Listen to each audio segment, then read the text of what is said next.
Good morning, everyone, and welcome to another edition of the Bat Around. I'm your host, Paul Valley. He is Zach Goodman. It is a lovely Saturday morning here in the Towson, Baltimore area, and an even lovelier morning because the Orioles were 1-0 winners over the New York Yankees last night thanks to an Anthony Santander walk-off home run in the bottom of the ninth, not to mention Grayson Rodriguez with the finest outing of his young career. 6 1/3 innings pitched, just 3 hits allowed, no runs, 2 walks, 4 strikeouts, holding the Bronx Bombers bombless last evening. Orioles win 1-0, big victory. I hear nothing in my headphones. That's because I was muted, so no, nothing's happening. I can't hear anything. That's very odd. Well, we're on, we're live. Well, we got everything going. So I know, but I need to be able to hear, and I can't hear. I don't know why that's the case, but maybe it's something in the board over there. I don't know. There we go. You got it? Much better. All right, Much better. I Good. can hear now. Simple fix, producer. I mean, hey, look, Hey, I do the best I can every day. Hey, not really. Hey, producer. Oh yeah, not really, Paul. Hey, producer. I can't hear. Okay, well, we're on. I have no idea Awesome. why you can't hear. So well, I can now. I figured it out. We're good. I'm so glad. I'm not fighting with you on the air. Chill. All right. I'm relaxed. You don't seem like it. Yeah, Orioles, big 1-0 victory over the Yankees last night, spoiling Garrett Cole's brilliant performance last night. 7 innings pitched, 3 hits, no walks, no runs allowed. Anthony Santander providing the dramatics on Mo Gaba night, and what a night it was. Adam Jones comes back to Baltimore, back to Camden Yards to be the honorary Mr. Splash last night. Cap 10 splash last night. Not a lot of reason to splash the crowd last night. Well, there was four hits. So four hits, and only one of them was for extra bases, and that was the Santander home run in the bottom of the ninth. Yep. Now that's quite a reason to splash everybody, but nonetheless, the Orioles come away with a victory. Best team in the American League, first place in the American League East by a game and a half over the Tampa Bay Rays, who were also winners last night. And the Orioles, they're off and running. Trade deadline is it Tuesday at 6 o'clock? It's August 1st. I don't know exactly what day that is. I believe that, that's Tuesday at 6 o'clock. It's weird because it was always July 31st. Well, it was always July 30th, yeah. At 4 o'clock. And last year, the 2nd, I believe. Yeah, it was August 2nd. Last year it was the 2nd. Which I don't know why they've gone to change this. I mean, they want to give teams maybe an extra day, but I really don't see a lot of merit behind the move. Yeah, I don't get it. I know that, like, I think it was something because like July 31st was a Sunday or something like that last year, but I don't know why you had to stretch it to August 2nd after that. So I don't understand it. It's always been July 31st at 4 o'clock. Right. Now it's August 1st at 6 o'clock. Whatever. Orioles have made one move, and that was for Fujinami. Yep. Who gave up a home run on the very first pitch he threw in an Orioles uniform, but then dominated the next 3 hitters. Got ambushed by Jose Siri. And that's what Jose Siri does. He hits a home run or he does nothing. Right. I mean, he's got, 24 home runs already? Something like that? I don't know. I don't know how many. I don't pay attention too much to Jose Siri. But I know that he either just hits home runs or does not much else. And then his next performance, he went out and he threw like 10 of 12 pitches for balls to the first 2 or 3 hitters that he faced. Ended up giving up a couple of runs. Orioles lost that game, but he's been really good, in my opinion, in 3 of his 4 outings, including last night where he was fantastic. He walked the first hitter. The first pitch he threw was a strike, and it got called a ball. And he ended up walking that hitter, but then he got a double play to end the inning, and the Orioles got out of it, went on to win 1-0. But the Orioles have only made the one move. And Mike Elias made some comments yesterday in a press conference with Baltimore media. Chief among them believes the Orioles can make a World Series run with their current roster. He was asked point blank, do you think that this roster is good enough as it currently stands to make a World Series run? And he said, yes, I do. And some people got upset about that because they thought it meant that he's not going to make any moves. What the hell is he supposed to say?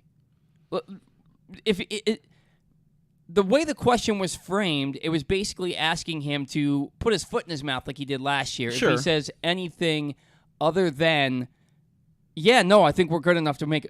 I mean, obviously, they're good enough to be the second best team in baseball and the best team in the American League. 63 wins on top of the AL East, which is arguably the most competitive division in baseball. You can't really look at the Orioles and say they're not built for a World Series right now. But then again, you have guys like Colton Cowser, who were in the lineup, striking out 3 times last night. A lot of inexperience up and down the lineup. Of course, Westberg, Cowser, young guys. And then even Fujinami, which is a guy in the back of your bullpen who's going to be throwing a lot of significant innings for you, probably a lot of 7th innings, 8th innings coming up. That doesn't really have a lot of experience either. So they need to add experienced guys. He hasn't pitched well, but Joe Kelly, I thought, was a decent ad for the Dodgers yesterday. I wanted no part of Joe Kelly. His ERA is 5.5 the last 2 years. I wanted no part of him. But he's a fantastic veteran presence in a locker room. That guy's been in World Series before. That guy's played in so many playoff runs. That's a piece that the Orioles could bring in and say, okay, you're not going to have a bunch of high leverage innings, but you know how to pitch and you know how to pitch in a World Series. And that's important for them to get. There's plenty of people out there. Okay, I'm not arguing that. I'm just saying that that's a guy. All right, and he also said if the right player is available, the team will reach for that player, but they're not. But they're not going to burn the farm system down to win a World Series. He said, yes, we want to win a World Series. We want to do what it takes to get there. But unless the world's ending in November, I'm not going to set this farm system on fire to win to make a run this year, to worry about just this year. Which rubs some people. It didn't rub me the wrong way because it makes sense. You don't want to give away you don't want to trade away your top prospects for a bunch of rentals who might help you maybe get to and win a World Series this year. And even then, it's a crapshoot. And then what have you done to your farm system for the years to come? You spent 5 years building something that's sustainable, not so that you can blow your wad on one season and then have nothing to show for it. This is a long-term thing, not a get really good quicker than we thought and then blow it all in 1 year.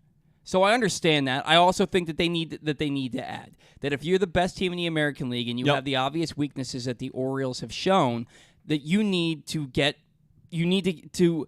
add to your team. You need to solidify your roster because now you're coming into the dog days of August, and then you're going to have the final month of the season. You're going to the playoffs unless there's a complete and utter collapse. And there are still fans out there that think that's going to happen. Mm-hmm. Well, yeah. I mean, if it hasn't happened in the gauntlet of May, and what's worse than a gauntlet, because that's July. And if it hasn't happened in those 2 months, and then you look at the schedule in August and September, it ain't happening. The Orioles are going to the playoffs. Anything can happen, but it would take an epic collapse for that to happen. And so they're going to the playoffs. You don't want to just get in. And this was the thing. I took a lot of crap from people last year and at times this year because there are so many people who were just content with getting there. Mm-hmm. I'm not. I've seen Orioles teams make the playoffs. I've seen 3 Orioles teams make ALCSs and lose. Yeah. I'm not content with just getting there. I've seen the playoffs.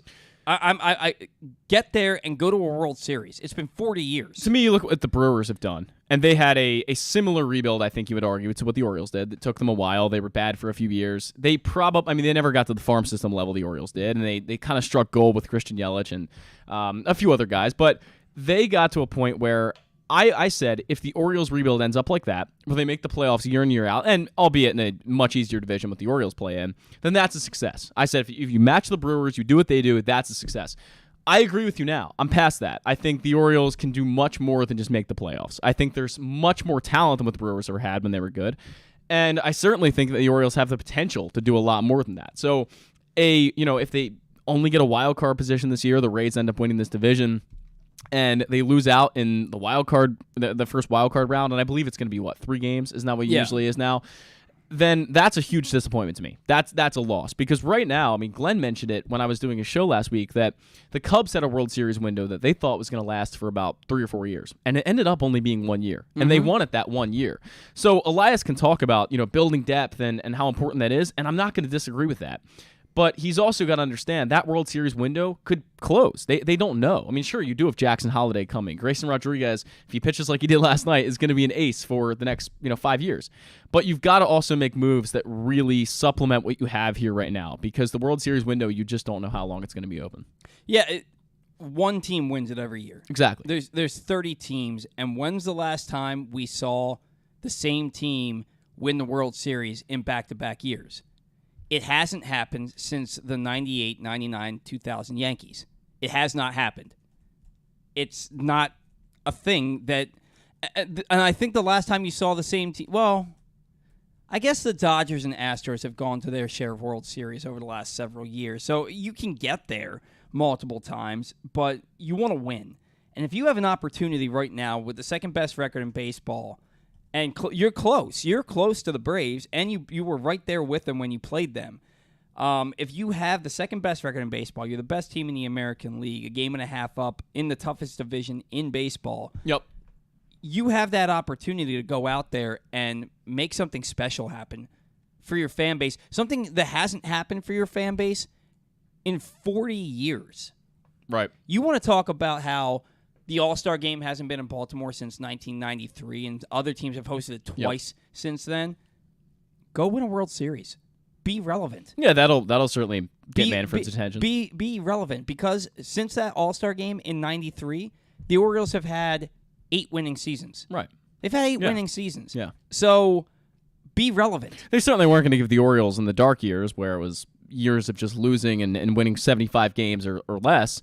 They weren't going to give the Orioles a All-Star game back then. And frankly, I don't really care. I mean, it's good for the city. It's great for the fan base to see that, I guess. But my entire focus is on winning a World Series. That's the most important part. And again, the Orioles have the ability, they have the potential to do that. They just have to get over that hump. And frankly, I mean, making the playoffs is the first start of that. But I think at 63 wins already, first in the division, Rays are a game and a half back now. It's looking good. But like you said, there are a lot of people who still, frankly, believe in that sudden collapse. And I guess it's hard to not think that, given that they've been horrible for the past 5 years, and last year was the first year where it was quite okay and everything was fine. So okay. It was quite okay. And I get what people are saying with that. I just don't think it's a really relevant thing here. I think the Orioles are going to make the playoffs, but they have to get over that hump to the World Series. There is that beaten dog syndrome that Orioles fans have, and I get it. I get it, because again, it's been 40 years since you've won a World Series, and for a lot of the last 30 years, your team has not been relevant. Yeah. So I understand feeling a certain kind of way, and especially when you look at it last year, when the Orioles were in a playoff position going into the final third of the season, and then they lost games last year that they should have won that would have helped them make the postseason. The team wasn't. The team was in position to make it to the playoffs, and they beat themselves a lot last year towards the end of the season. So you're kind of wondering, and you're seeing signs, because you're seeing Tyler Wells is you have Tyler Wells, Dean Kramer, and Kyle Gibson and Grayson Rodriguez all approaching their career highs at any level in innings pitched. Yeah. And Tyler Wells has been not good his last 2 outings. So I understand that there's trepidation there, because you're kind of starting to see the signs. Bradish wasn't good his last outing. Dean Kramer has, gone back and forth from really good to really bad his last 5 or 6 outings. So you get kind of nervous. And that's another reason why the Orioles might need to add a legitimate starting pitcher here. I'm not saying mortgage to the future, but they need to do something here, because – and look at Cano. Cano has lived off of his first 14 outings of the season, because and who was it that brought it up last night? I believe it was Brett Hollander on the broadcast last night. He said, Cano's been great this year, but there's a sustained stretch here where opponents, and he didn't name the sustained stretch, but he's like, it's a long enough stretch that it makes you worry, because opponents have been hitting over 330 against him over that stretch. I had no confidence when he came into that game in Game 2 against the Phillies. I had no confidence that he was going to hold the lead there, and he didn't. They ended up losing the ball game. No confidence in that. Every time he comes into the game, he's allowing 2 base runners in the inning. Right. Eventually, that's going to bite you like it did the other day. And he's been overused. Bautista's been overused. Bautista's just so freakishly good, man. I mean, he's getting Cy Young talk. Yep. He's just been so freakishly good. Coulomb has been good, but Coulomb is kind of that guy that you want pitching in like the 6th inning. Or you want to have the lefty-lefty thing, although he faced a lefty who was hitting 100 points higher against left-handed pitching last night. Which he certainly doesn't have to be a high-leverage guy. Yeah. I don't think anyone's really devoting him to that role. I think he should be that middle relief kind of guy. He should be, but he's been that 7th inning guy. Well, and if you for Hyde all year, if Cano really begins to collapse, where he's not tightroping out of it, because right now he has. Like most of the outings he comes in, he gives up a few hits, tightropes out of it. Fujinami maybe becomes that 8th inning guy if you like what you're seeing from him. And I guess last night you have the outing before that, you like what you saw. If you give him the 8th inning and you give Coulomb the 7th inning, I think that makes sense. And then maybe move Cano into the 6th inning role if things start to really collapse for him. Yeah, but that's an if. Yeah. The bottom line, you need to go out and get another reliever. Definitely. You need another reliever. And honestly, I think you need another starting pitcher. Now, Mike Elias continues to say, just like he said at the beginning of the year, there's no science behind the idea that a certain amount of innings is where a pitcher hits a wall. He's like, we're obviously going to keep monitoring these guys and see how they do, but there's nothing that tells us that if this person pitches past this number of innings, that they're suddenly going to be ineffective. So they're moving forward with the idea that these guys are going to be there the entire season. Right. That these guys are going to be part of their rotation. Now, then you have to look at, well, then how good is your rotation with these guys? Dean Kramer is a good 3. 3 or 4. But more like a solid 4. Yeah. Kyle Gibson's a 5. Yeah. Kyle Gibson is 100% a 5. Well, you know, and Tyler Wells, a solid 3, maybe a good 2. Yeah. And Kyle Bradish to me is a 2. He is a 2. Maybe on a bad team, he's a 1. Two teetering on 1. Yeah. Yeah. I think you're absolutely right with Kyle Gibson, and he really stepped up when he had to. He started the year and he threw maybe 8 outings that were quite good, and we were all looking around and saying, wow, this was the best $11 million the Orioles have ever spent, way better than Jordan Lyles. But now we've kind of seen the more Phillies Kyle Gibson from last year, where he's just okay. You know, maybe he can throw 6 innings, and he's done that a lot. I mean, he's certainly, I want to say his inning average is probably around 5 2/3, 6 innings. It's got to be close to that, because he's actually been quite lengthy for the Orioles and been pitch efficient. But I would not necessarily say that he's been good in the past, 8 outings, 6 outings, somewhere around there. He's been rocky, giving up 3 or 4 earned runs per start. That's not the guy you want to see, and like you said, he's a solid 5 at this point. Yeah, he's a 5 for them.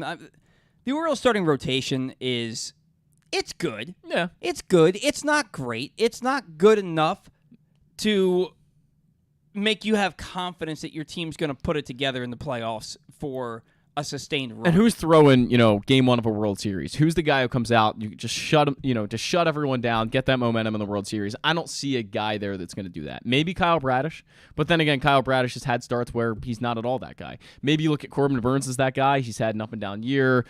Maybe it's Justin Verlander. I don't know. But it's someone out there, maybe. Justin Verlander is on the trading block supposedly, and he's had a 1.46 ERA his last 6 starts. He's been really good. Max Scherzer was really good last night. Yeah. And Verlander's ERA is down to 3.24. Scherzer, his ERA is 4.01, which would be 3rd best in this rotation right now. But you would know that he's the best pitcher in your rotation. Yeah. But you almost forget that Scherzer exists, because when he's not pitching to a 2.5 ERA, people aren't talking about him. Yeah.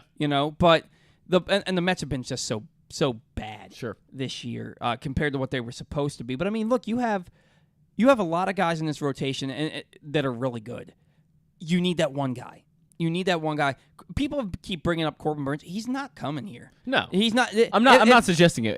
If he and I know you aren't. Somebody else was like, why not go out and get Corbin Burns? Well, because the Brewers are in first place. Yeah, and he's their best pitcher. And maybe that relationship is fractured to the point where he won't re-sign there. But he wants to pitch in the playoffs, and he's not asking the Brewers to trade him in the middle of a pennant run. Yeah, he's not. He's as much a part of that team as anybody. And they are in first place. Without him, they're not going to make a postseason push. They might get to the postseason, but without him, they're not going anywhere. Yeah. Once they get there, so he's not going anywhere until the offseason at the earliest. And so then you got to look you got to look around the league. You got to look around the league and see who's available. Justin Verlander, maybe Max Scherzer. But either way, you're going to have to pay a ton of money for those guys because Scherzer, I think, has an option for next year, and Verlander is signed through next year at $43 million for next year, and then an option for 2025. So then you got to look at something else. And Steve Phillips on MLB Tonight last night on MLB Network proposed this trade, and I thought it was interesting because my knee-jerk reaction was, oh man, that's a lot to give up. And then it was like, well, but look at what you're getting. But then look at how much control you have. The trade proposed by Steve Phillips was Orioles get Blake Snell, Josh Hader, and Juan Soto. And I know, Zach, you love Juan. Who doesn't love Juan Soto? I love Juan Soto. Padres, in return, get DL Hall, Jordan Westberg, Heston Kjerstad, and Colton Cowser. Snell and Hader are free agents at the end of the year. Soto's a free agent after 2024. You're giving up 3 top 36 prospects and DL Hall for Blake Snell, Josh Hader, and Juan Soto. Blake Snell, unless you're going to pay him $30 million a year, he's not staying here after this year. Josh Hader, yeah, it's a nice reunion with the club that drafted him. Yeah. But he's going to command $20 million a year as a reliever. He's not staying here. Not when you have Felix Bautista. Juan Soto, Yeah. you're going to have to pay him $40 million a year after next year. Right. Are you really willing to give up Jordan Westberg, Heston Kjerstad, and Colton Cowser? And I'm as big a DL Hall fan as there is, but the writing's on the wall. Even I know that if this guy's velocity's been down all year and he's thrown 3 innings down in the summer league in Florida, I know that the writing's on the wall. Now, he's going 2 innings today. Maybe he can get himself into a high-leverage relief role for the Orioles. Maybe he can be that guy, addition from within. But part of me is I would love to think so. Part of me is like, this is a deal you have to make. And then part of me is like, you are really mortgaging a lot of your future. Yeah, I mean, Juan Soto is going to make a lot of money. You got to worry about paying him for, what, is it like an 11-year contract? I can't remember exactly what it is. But he doesn't have a contract. Oh, I thought he signed a massive extension, or was that just a talk? No, they were just talking about, because they were even talking last night. They were like, you throw Juan Soto into this deal because he's not he's not a free agent until after next year. They think the Padres are going to make a run for Ohtani. I for whatever reason thought that Juan Soto had a massive extension. So I guess you don't, but you will have to pay him $40 million plus, probably more than that, because the guy is already a 4-WAR player this year. He might end up at like 6 or 7. This guy's really good. And Blake Snell, I mean, he's going to help you immediately. Like you said, they're not going to retain him for very long. Josh Hader is a 1-year and gone kind of guy, so he's a rental. I mean, Blake Snell and Josh Hader I look at more or less as rentals. So I don't really. They're all essentially rentals. It's just Soto's a year plus rental. If you get Soto, you have to sign him to an extension. There's no doubt. And you know what? You look at Colton Cowser, Heston Kjerstad, and you say, could they be as good as Juan Soto? And I guess the question is how much you really believe in those two guys. But Jordan Westberg would be hard to give up, especially given what they have infield prospect-wise. I mean, Jackson Holliday's coming, of course, but you don't have a lot other than that. Joey Ortiz is a huge question mark at this point. So I think you. Why is Joey Ortiz a huge question mark? Because I still don't believe in the bat personally. I mean, he's hit close to 350 over 2 years at Norfolk. I can't wait to see it at the major leagues. I'm looking forward to it. They haven't given him the chance. I'm with you, and I honestly think he should be traded to another organization where he can have the chance. I don't think he's going to get one here. I think that he is the Orioles' biggest trade chip. Yeah, I agree. I think he's their biggest trade chip. I truly believe that Joey Ortiz will be the starting shortstop on 2/3 of the teams in the league. Honestly, now. I agree, and I think the Orioles will be doing him a disservice if they don't trade him, because he's just going to sit in the minor leagues behind guys like Jordan Westberg. Jackson Holliday could easily surpass him. I mean, Mike Elias said yesterday he's not ruling out him being an Oriole this year. I would pretty much rule it out, but you never know. So he said he maybe he makes it to AAA, but that'd be pretty unprecedented too. But he said, I'm not saying never because I never say never. Right. But he's not making it to the big leagues this year, especially if he's sitting out these next 3 or 4 games with an illness. But I just think the Orioles have been very clear about how they view Joey Ortiz, and I think it's doing him a disservice if you keep him in the org. Was asked about Ortiz yesterday in that press conference, and he said, I believe Joey Ortiz is an everyday starting shortstop in the big leagues, and I believe that that's with the Baltimore Orioles. Well, what's he gonna say? I mean, I believe it's for the Miami Marlins or something. I mean, he can't really say what he thinks, but right. But I believe that they believe Joey Ortiz could be their starting shortstop if Jackson Holliday wasn't in the system. Mm-hmm.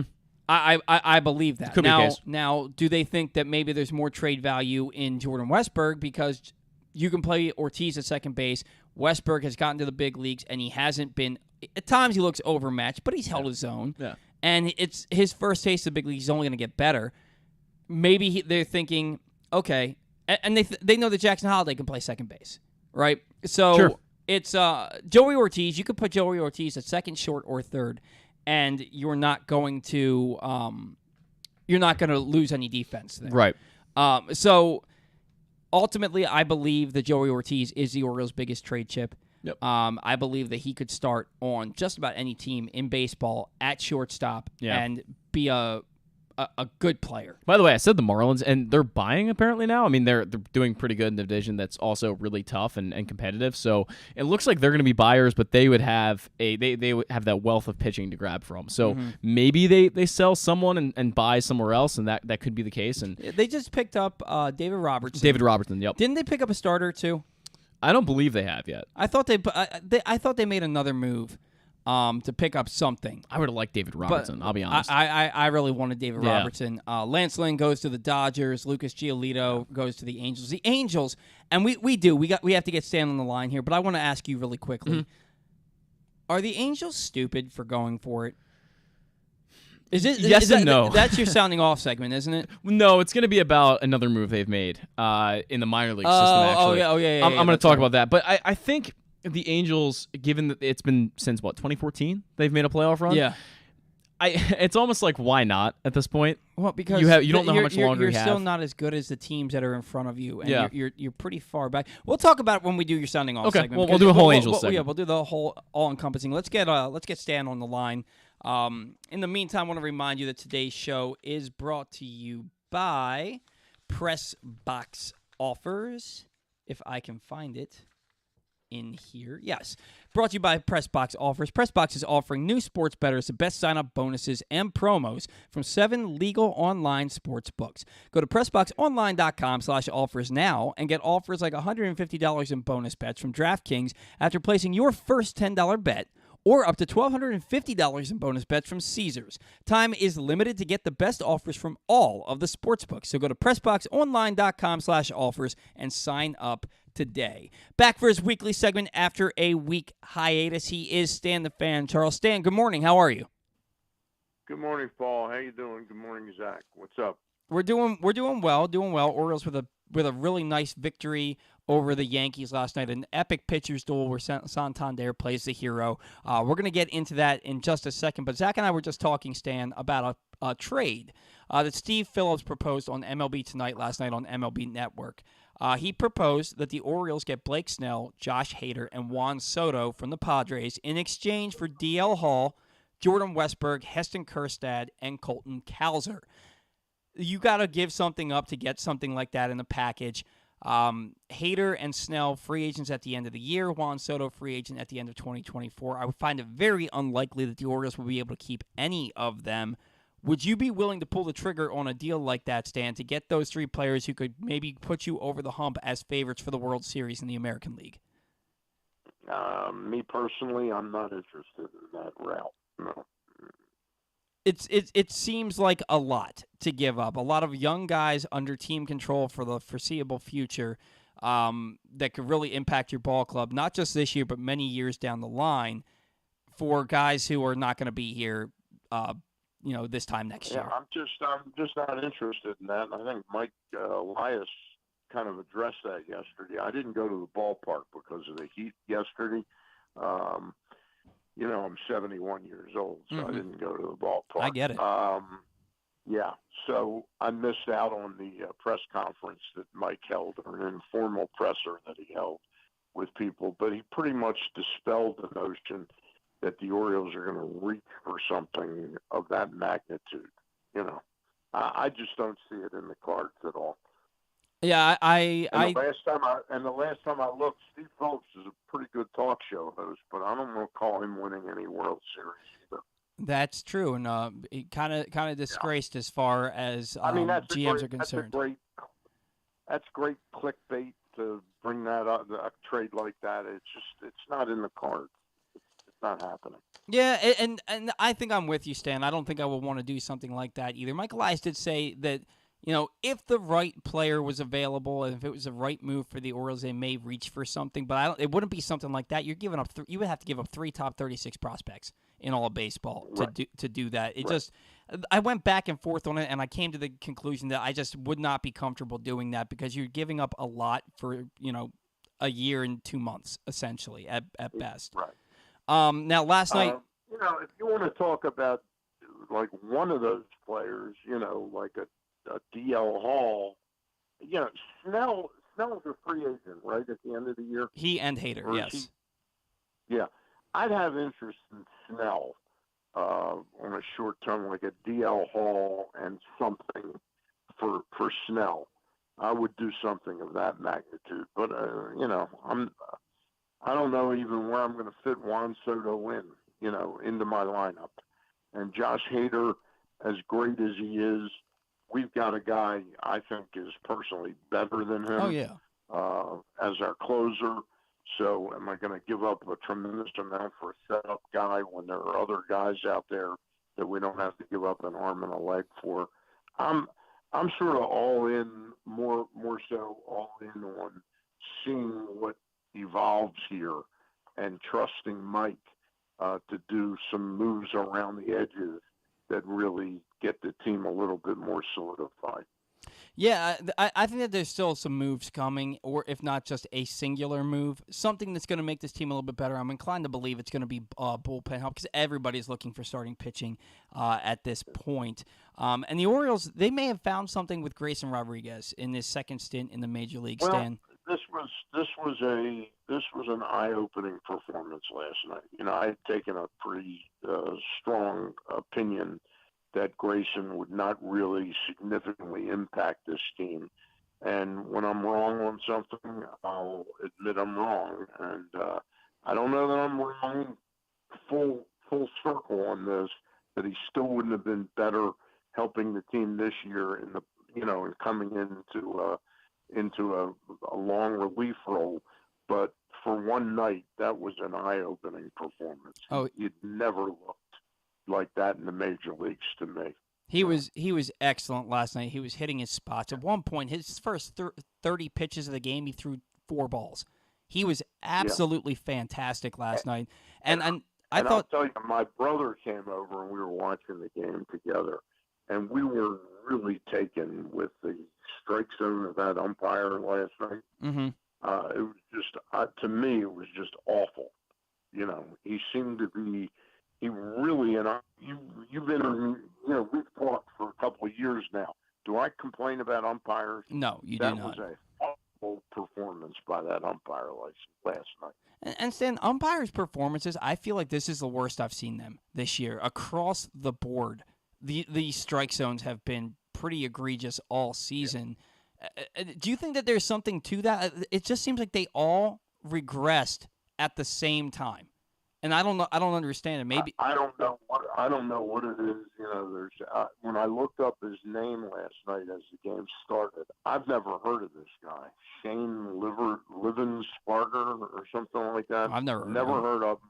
Don't know where he came from, but man, wherever he came from, let's send him back there. He'll do a good job in the next 2 years. He'll do a nice job when the balls and strikes are told to him by the machine. Yeah. That was just a pathetic performance. Yeah, I felt that way about a lot. It detracted from me from just an epic pitching matchup. Made both pitchers throw 10, 12, 13 more pitches than they needed. Oh, I agree with you. Fujinami last night, for example, he comes in, the first pitch he throws, to me, was just an absolutely perfectly painted fastball right at the bottom of the zone. He calls it a ball. He ends up walking. The next 2 pitches are strikes, but he ends up walking the guy. Now, look, you can't throw 3 straight balls after getting ahead 1-2, but I thought that he got squeezed a little bit there. Luckily, he got the double play to get out of it. And Stan, we actually haven't talked to you since Fujinami was acquired by the Orioles. What are your thoughts on that acquisition? And is this something that is kind of the type of move that we should be expecting from Mike Elias as we approach the end of this trade deadline portion of the season? I thought the Fujinami move was sort of an exquisite small move. The only question I had was how this guy, who is struggling to, get his major league career started, and probably deep down inside thinks he's a starting pitcher, but how he would react to being placed in the middle of a pennant race and going from pitching in Oakland, where there's 2,000-3,000 people in the stands, and the games haven't meant anything since about April 3rd, to being in a pennant race and pitching in these frenetic environments. And to me, he's done a pretty darn good job. And I thought that if I had one problem with Brandon last night, I didn't see after such a short outing last night, he got the double play, why he went to a struggling Yennier Cano. Yeah, I was kind of wondering the same thing because I feel like Cano's been overworked, and I feel like he's been kind of getting hit in tightrope walking, as Zach said earlier, tightrope walking out of jams recently. And that's a good way to put it. And they're jams of his making. Yes. It's immediate almost. And what happened immediately when he came in? I think it was the first batter that faced him, right? It was Volpe. Mm-hmm. Hit the line drive that if Santander doesn't make that play, we don't win that game. Nope, absolutely not. And then Adam Frazier bailed him out at the end of the inning with a dazzling play. The defense bailed him out last night. The defense was spectacular, Stan. And the defense, what have your thoughts been on that? Because the defense was kind of shaky to start the year. They played a game against the Dodgers where they made 4 errors in the game, and it was like the first time since 2015 that they had made 4 errors in a game. And now they've gone 9 straight games without an error ever since then. Is that something where do you think maybe they just lost some focus and the team the coaches were kind of like, we need to get this together? Or is it just one of those things that's just baseball? I just think it's one of those things. I will say that I think Mateo's defense has been impacted by his role now. Mm-hmm. And he's a player like the double clutch in Philadelphia. Yeah. I don't think he has that double clutch if he's playing. And I'm not making a case that he should be playing shortstop every day, but I'm just saying that I think if he'd been a regular, he doesn't make that play. I think it's a little bit human nature to just not be as sharp when you're not in there all the time, and mm-hmm. that's something they've got to, sort of work on his focus a little bit more. Well, and it can't be easy, Stan, because everything he does is now under the microscope. He's been he's been maybe the league's worst hitter since the beginning of May. Now the defense is kind of suffering a little bit. He's kind of become a utility guy when he was the everyday shortstop for a year and a half. Everything he does is magnified, and there's somebody like a Joey Ortiz who's knocking on the door right now. How much of that do you think is impacting him, the fact that maybe he feels a little bit of fire on his heels? I think some pressure's on him. You know what was interesting, rather than answer that question, because I'm sure he's going through a tough time mentally. Sure. Did you notice his little dance with Santander after the game-winning home run? I did. You worry about a player like that, like is he over in the corner sulking that he's not a regular now? And it really made me feel good. And it's one of the things I'm enjoying most about this club and this run is the real-time camaraderie that this group has for one another. And it's, so when you ask me, do I want Josh Hader and Blake Snell and Juan Soto, in a perfect world, sure, I'd want them. But I'm really enjoying this team, the way they're playing and the way they root for one another. Stan, that's an excellent point that you just made there, because you will have to think about the clubhouse chemistry. And when Glenn's been on vacation this past week, so KZ was hosting the show the other day, and he had me on for an Orioles segment, and he asked me about Brandon Hyde. And everybody knows I've been as critical as anybody about Brandon Hyde, but what I told him was I think he's done a fantastic job this year. And I think that he has his finger on the pulse of the clubhouse. He knows how to get these guys to play hard and play for each other. And I think it's a testament to Brandon Hyde that a guy like Jorge Mateo, who has lost his job, who has been so polarizing in the worst kind of ways as far as performance is concerned, is still feeling like he's part of this team, still going out there and enjoying himself night in and night out with his teammates, knowing that they're approaching something special here. I would not doubt for 1 second that Brandon Hyde has had the conversations with Mateo, telling him how important he is to this ball club and how much they need his presence in this team. I think it is 100% a testament to Brandon Hyde that even these guys, when they're underperforming, are still playing hard and playing for each other. That's an excellent point, and I couldn't agree more with you. I was discussing that same topic yesterday, and I go back to the pandemic season and how many teams around Major League Baseball had episodes where their club was threatened by COVID. And the Orioles, and you may correct me, I don't remember them having a single player come down with COVID. Not during the season. Right during the beginning, Santander and DJ Stewart had it. They missed the start of the year. Okay. They had it from, that might have been just before protocols were put in place, correct? It was when things got ramped back up. They went to do that 3-week spring training. They both got it right in the middle. Yeah. Okay. Well, I'm talking about once the season started. Yeah. There must have been 8 or 10 teams, and some of them really good teams, like the Indians, where Clevenger went out with Zach Plesac, and I think they both broke protocol and all. The respect the players have for Hyde, whether you call it respect, fear, whatever it is, that showed me something, and I was very impressed with that, and it's held true that I think his players really play hard for him. And he's got an attribute. He may never, be in 3 or 4 World Series or win a World Series like Earl Weaver did.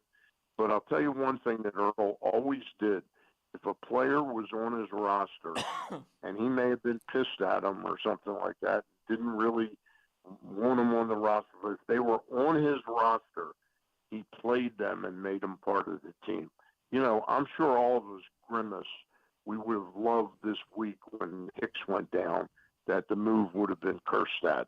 It's a more exciting move, but Brandon has a certain trust, and I'm sure it's discussed with Elias, but he has a certain level of trust in McKenna, and then sure enough, he played him, and I'm kind of grimacing that the next night he's in the lineup when it could have been Kerstad or something like that.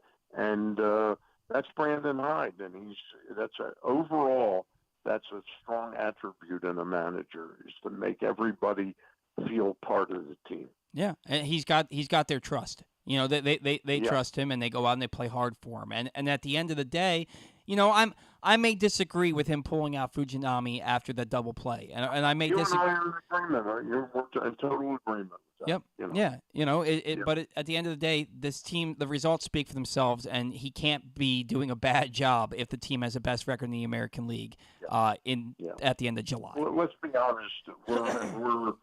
We're 6 weeks away from the 7 weeks away from the postseason starting. Maybe it's 8 weeks. I'm not doing the math good.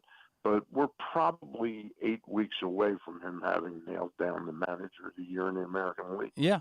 I mean, that's barring some kind of total collapse, but I think he's done a remarkable job. No, I absolutely agree. Now, one of the toughest jobs he may have ahead of him, Stan, is his young starting rotation coming up on some innings milestones here, and you're looking at Grayson Rodriguez, Dean Kramer, Kyle Bradish, and Tyler Wells. They're all 2 or 3 starts away from setting new professional career highs in innings pitched. We've seen Tyler Wells kind of, seems like he may have hit a wall his last 2 outings. Kyle Bradish was not very good the other day in Philadelphia. Is there concern on your end for the innings limits, not limits, But for the innings that these pitchers are coming up on, Mike Elias said multiple times this year that there's no exact science that says that a certain number of innings for pitchers one year to the next says that they're going to hit a wall. But are you concerned with these guys coming up on these new innings milestones for themselves? I'm not really that concerned with Kramer and Bradish, and I'm not really that concerned with them. I'm a little concerned with Tyler Wells, and I go back to spring training when I said that he should be sort of the Twin Towers with Bautista. It wasn't that I didn't think he was capable of being a good starting pitcher. He's proven that on a couple occasions. I mean, a couple different stretches, that he's certainly capable physically of doing the job. But is he capable physically of getting through a whole season with that kind of burden of innings pitched? Sure. I still think they will make a move. I think they've got two moves in them, and I think one of them is going to be a starting pitcher. I think they will trade for somebody, and the guy that I really like out of this batch is not a big name. It's the guy from the Tigers right now, Michael Lorenzen. I think he'd be the perfect guy that you give up a little something for right now. I don't know what it'll be. I'm not in that game. I make enough bad trades in fantasy baseball. But Lorenzen is a guy also that when you talk about re-signing him, he's a free agent after this year. He makes $8.5 million. He's never made big money, big long-term money. He's a guy you might be able to sign for 3 years, $32-33 million, not be giving away giving away the farm for him, literally the farm for him. And he's a guy that could take Gibson's role. In other words, I think the Orioles have to be proactively smart about who they bring in. Do I think Blake Snell could help the team? Yeah, and would I give up something? I'd give up DL Hall and maybe a young prospect for him for a couple months, but I'm not going to break the bank for three or four guys in a monster trade that gets us all excited, and then the chemistry's ruined and all that. I don't think they need to do that. Right. But I think Wells really, and I'm interested in his start tonight. You know me, I'm sort of like a one-note pony now about going to the bullpen. I see his best usage the rest of this year would be out of the bullpen. But I still think the Orioles may make another move out of the bullpen as well.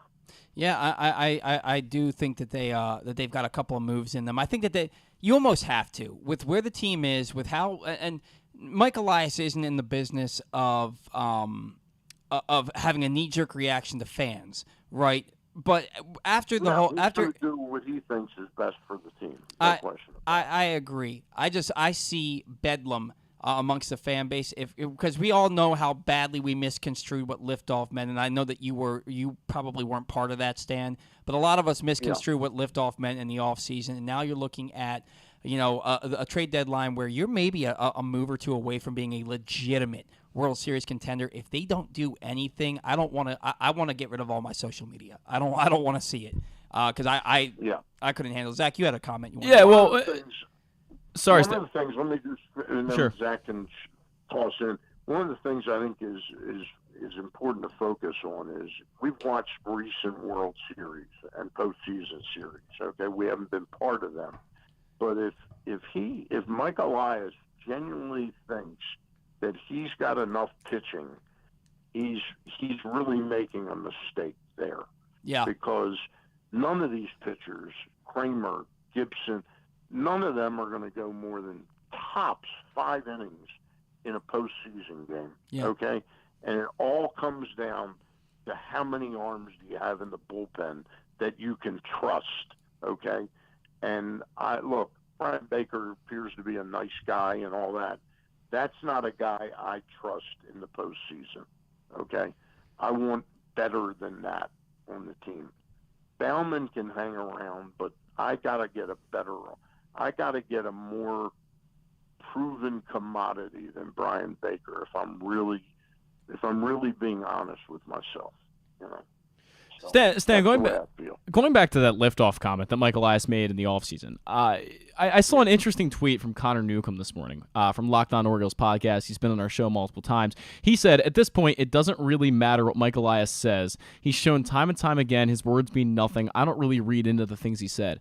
Where are you on that comment? Do you kind of agree with Connor? Do you really read into what Mike Elias says? And do you think he's actually telling the truth about what the Orioles are going to do at the deadline? Well, I was not at that presser yesterday and haven't read a full story on it yet because I didn't know it was happening. I tend to listen carefully to what Mike says, and I don't think he's. I think he plays good hand at poker, but I don't think he out and out lies to us about it. I think liftoff meant. Last year it meant we're not going back and doing deals where we're selling off. We're going to be adding. And have they added anything sexy?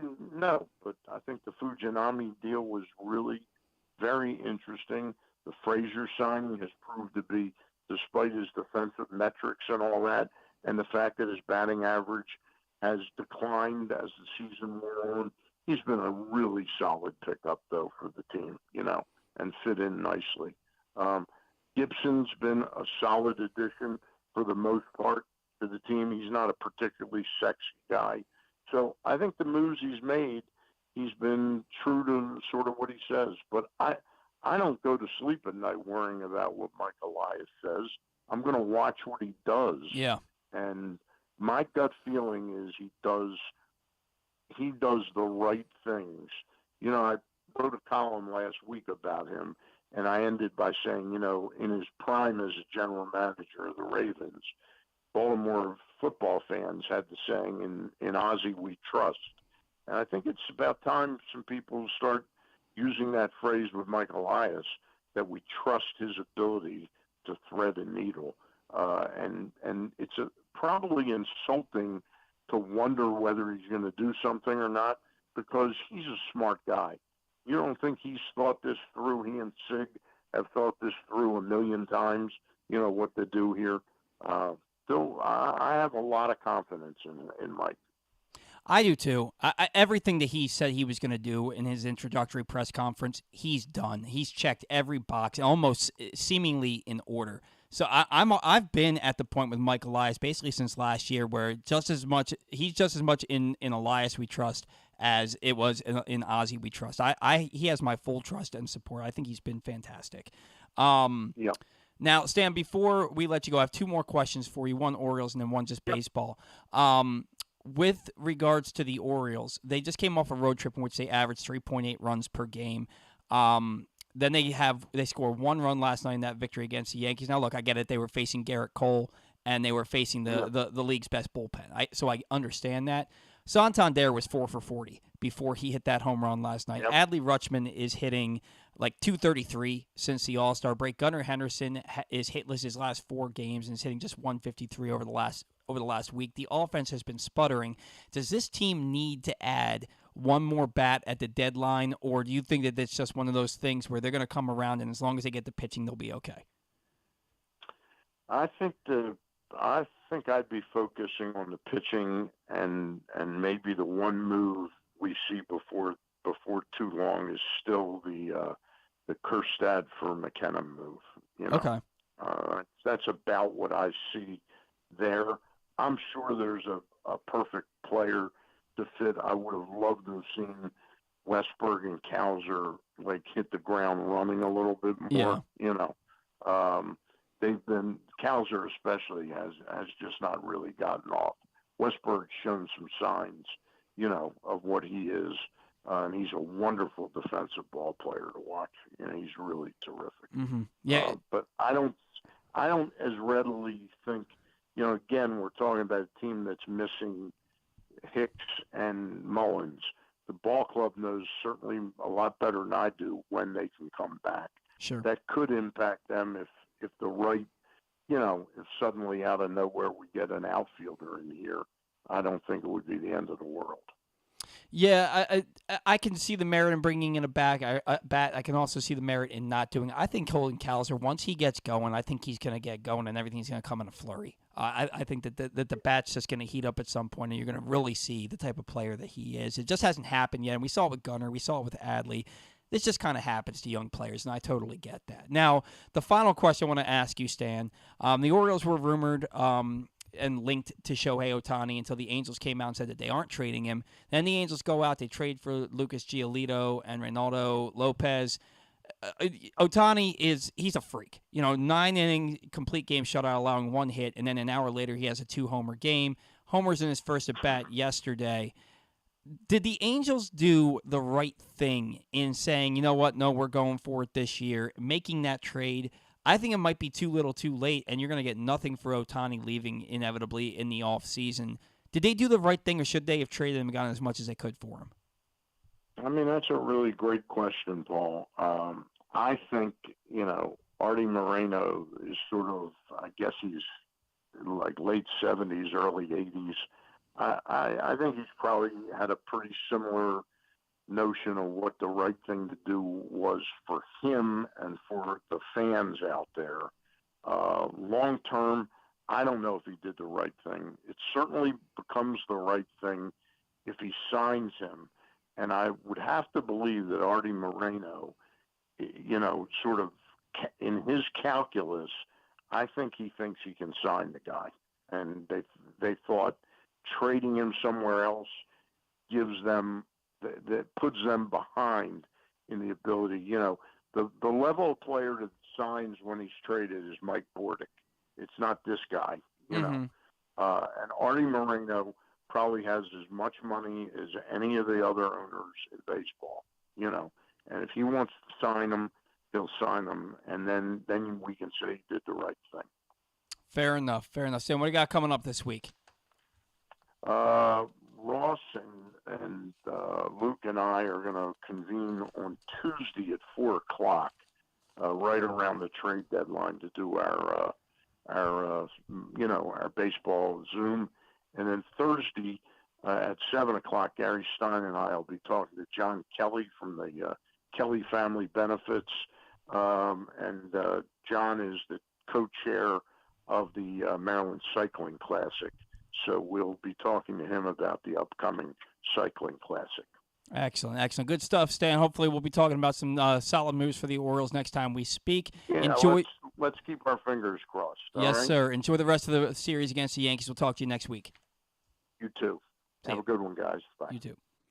And that was Stan the Fan Charles, who has changed up the format for his weekly shows. Now, every Monday at 6 p.m., Stan will be joined by former Orioles pitcher Ross Grimsley and Press Box's managing editor Luke Jackson to break down the latest with the Birds. Every Thursday night, Stan and Gary Stein will chat with a different newsmaker from the world of sports. This week, the guys caught up with former Towson football coach Rob Ambrose. You can watch the shows live at facebook.com/pressbox or find them the next day at pressboxonline.com/video and youtube.com/pressboxonline.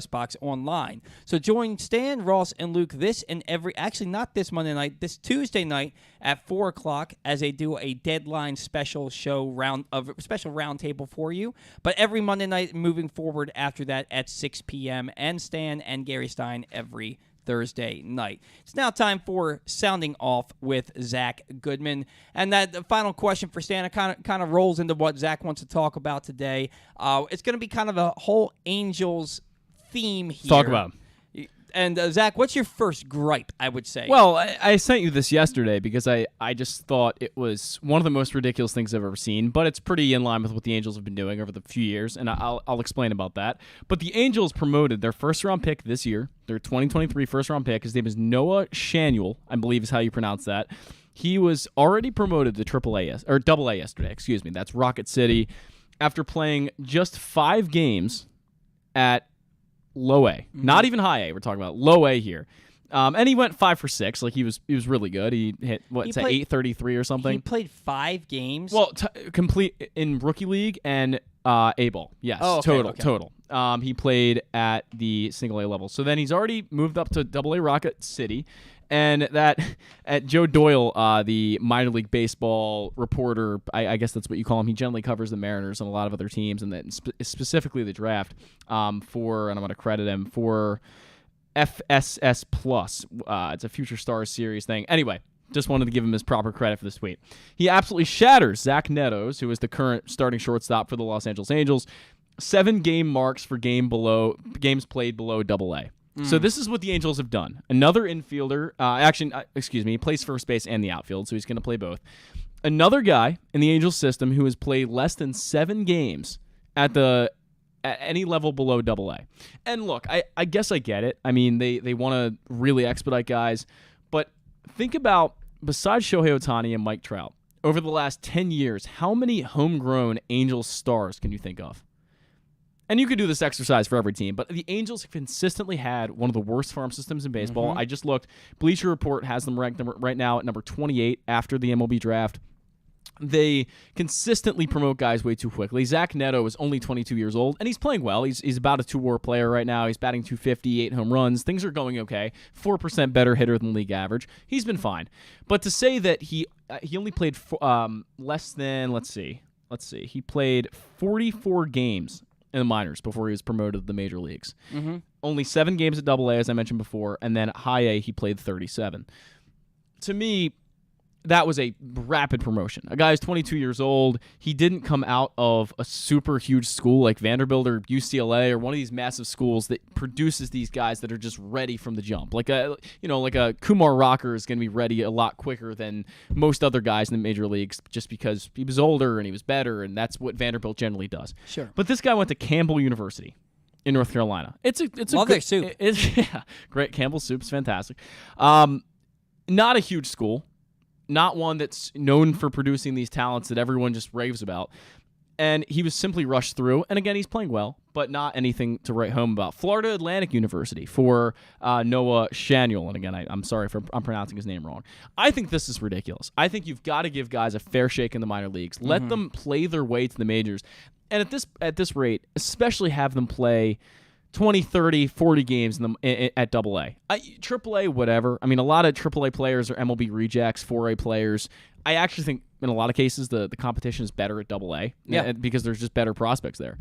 But the fact that this guy played literally Zach Netto played 7 games at AA before he was promoted to the major leagues. Maybe that's what's going to happen here with Noah Shaniel. Maybe he plays 7 games and the Angels have him in for the playoff run. It could be very possible. The guy. What playoff run? Well, if they make one, they went out and got 2 guys that they think that really can help them. Yeah, I think it's possible. It's possible. They're not doing that unless they think they are. But here they need more. They need more. And they could get more. Yes, they could. I don't know how they're going to with the 28th ranked farm system. Yeah. But yeah. Here's the thing. The Angels need to revamp their entire minor league development department. No doubt. They went out, was it last year or the year before, where they used all 20 picks in the draft on pitchers? That was 21, I believe, yeah. That's ridiculous. It's ridiculous. That's ridiculous. It's just like going out and spending all 20 picks on first baseman. It's ridiculous, okay? Yeah. And now you're promoting these guys. This guy was playing college baseball a month and a half ago. Right. Month and a half ago. And he's already at AA.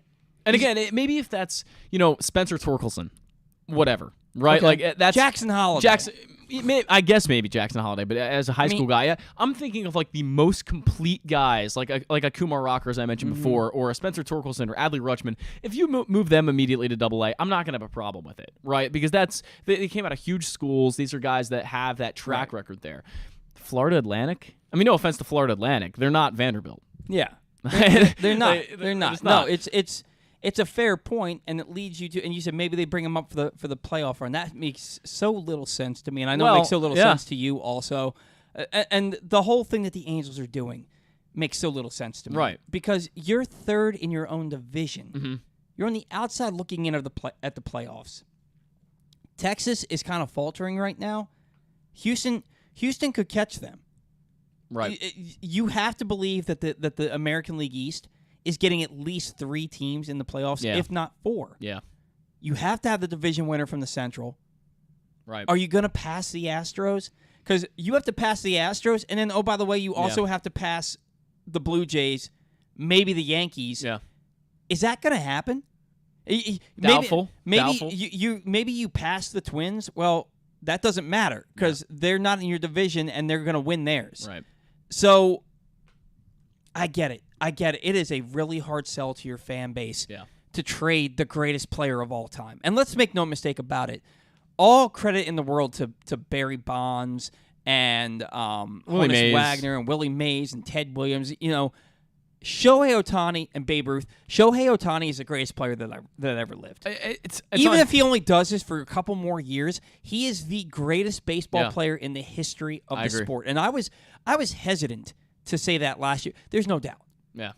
Name one other person on the planet that would go out in a major league game in a doubleheader and throw a 9-inning, one-hit complete game shutout. Yeah. And an hour later, Oppo Taco, and then 45 minutes later, a pulled home run shot, and then gets taken out of the game. They give him the rest of the day off. And then the next day, in his first at-bat, hits another home run. For what, 39? Is he 39. Yeah. This guy is one of the best starting pitchers in baseball. Yeah. And oh, by the way, he leads the majors in home runs.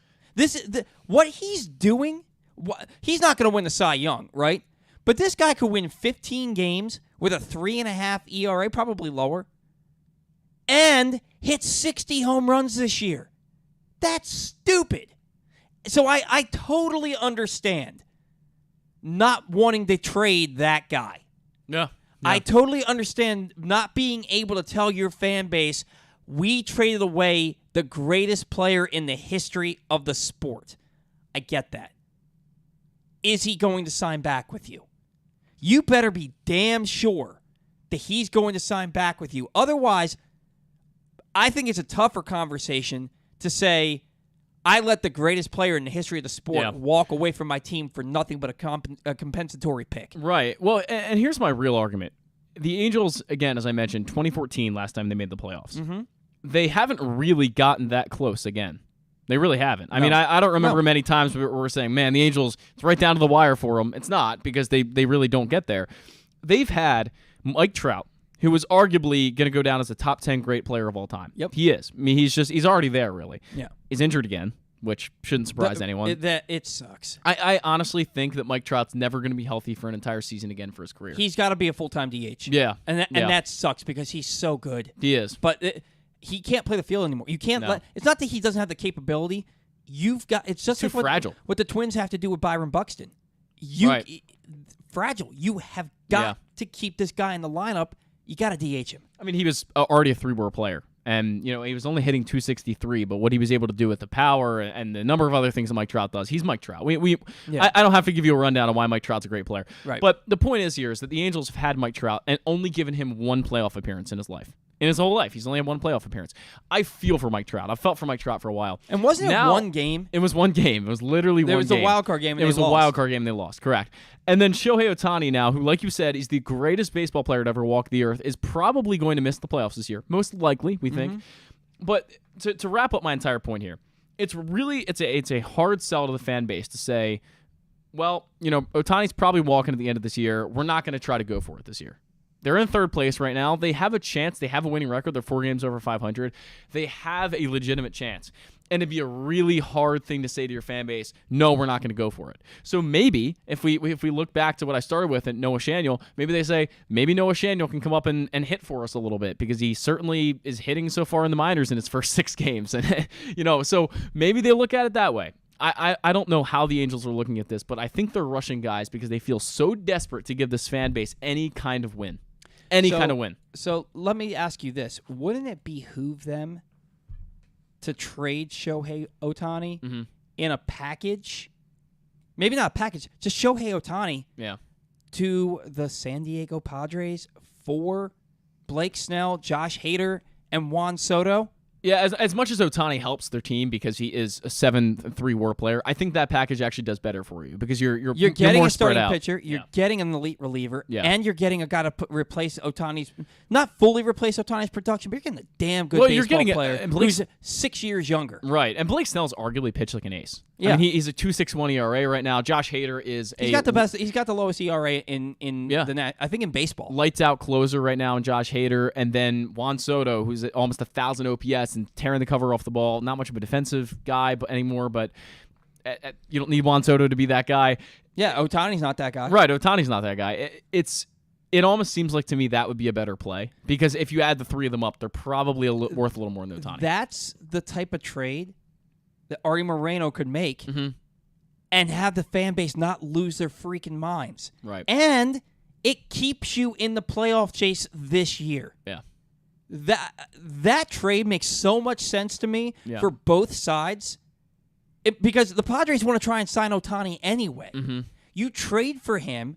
You're replacing your ace with Ohtani. You're replacing your big bat with Ohtani. Yeah. Yeah, and okay, you're losing Hader. You're probably trading him anyway. Yeah, most likely. So make the move. Right. That's the move. That is the one move that will make sense. And they'll get more. Angels. That's the thing. Like the Angels will get more than that. They will get probably a really good prospect with that as well. Yeah. Maybe 2, maybe 3. Yeah, Shohei Ohtani's worth is we don't know what to expect with this trade because we've never seen one like it before. But if Shohei Ohtani gets traded.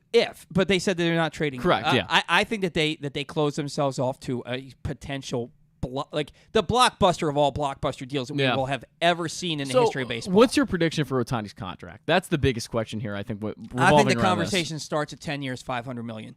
I think more money. I think it starts there. Yeah. I can see him getting above 600 because you figure he's worth $40 million as a hitter, and he's worth $30 million as a pitcher. Well, I was going to say that's 10 years, $700 million. I was going to say I think there is a legitimate chance, and people are probably going to come at me for this. I think there is a legitimate chance he gets $85 million a year. That's maybe. I mean, it's stupid money, but we've seen. I think there was a soccer player, and some club offered him like $750 million to play for them for 1 year.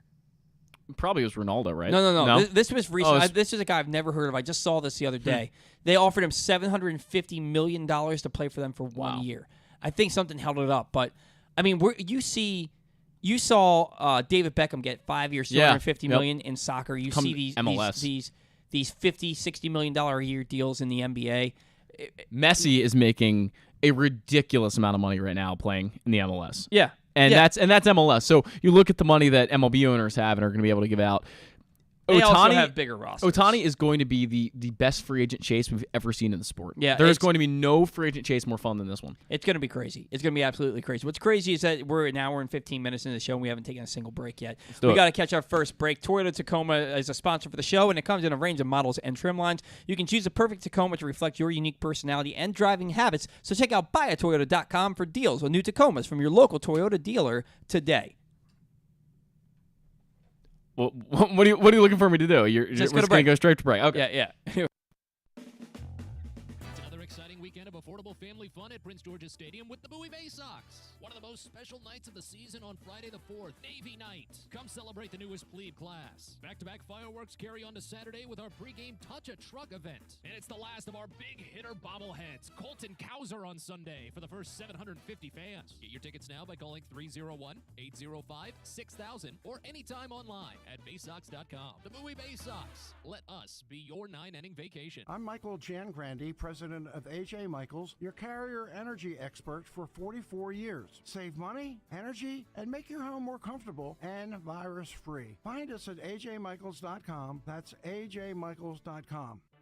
Your summer destination is closer than you think at Live Casino and Hotel Maryland. With an expansive gaming floor and incredible dining options ready for you to explore, your adventure awaits. Dine at the new Coho Korean Barbecue House coming in July or on the patio at the Prime Rib. Enjoy the summertime breeze at Orchid Smoking Patio. Limited time packages starting at $229. What are you waiting for? Book now. At Arundel Mills, must be 21. Please play responsibly. For help, visit mdgamblinghelp.org or call 1-800-GAMBLER.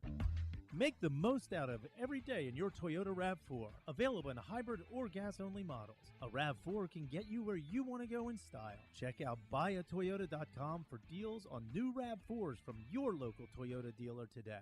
Hike to new heights. The best view is yours in Washington County. Our iconic scenic overlooks provide some of the most breathtaking vistas in the Mid-Atlantic. Some are very easy walks, some can be driven to, and some are the payoff for a moderate to difficult hike. All are near quaint small towns that offer great dining, shopping, hiking gear, and more. Explore our 5 national parks for iconic vistas and wineries with breathtaking views. Visit our quaint historic towns and make your stay unforgettable. Learn more at visithagerstown.com. Maryland, be open. That first sip. That first bite. Start your day off right with a delicious breakfast at Royal Farms. Choose from a fantastic selection of fresh Royal Farms breakfast sandwiches and top it off with a rich hot cup of the freshest coffee in the world. At Royal Farms, breakfast is available day and night. It's the freshest breakfast in the world. Real fresh, real fast. Royal Farms.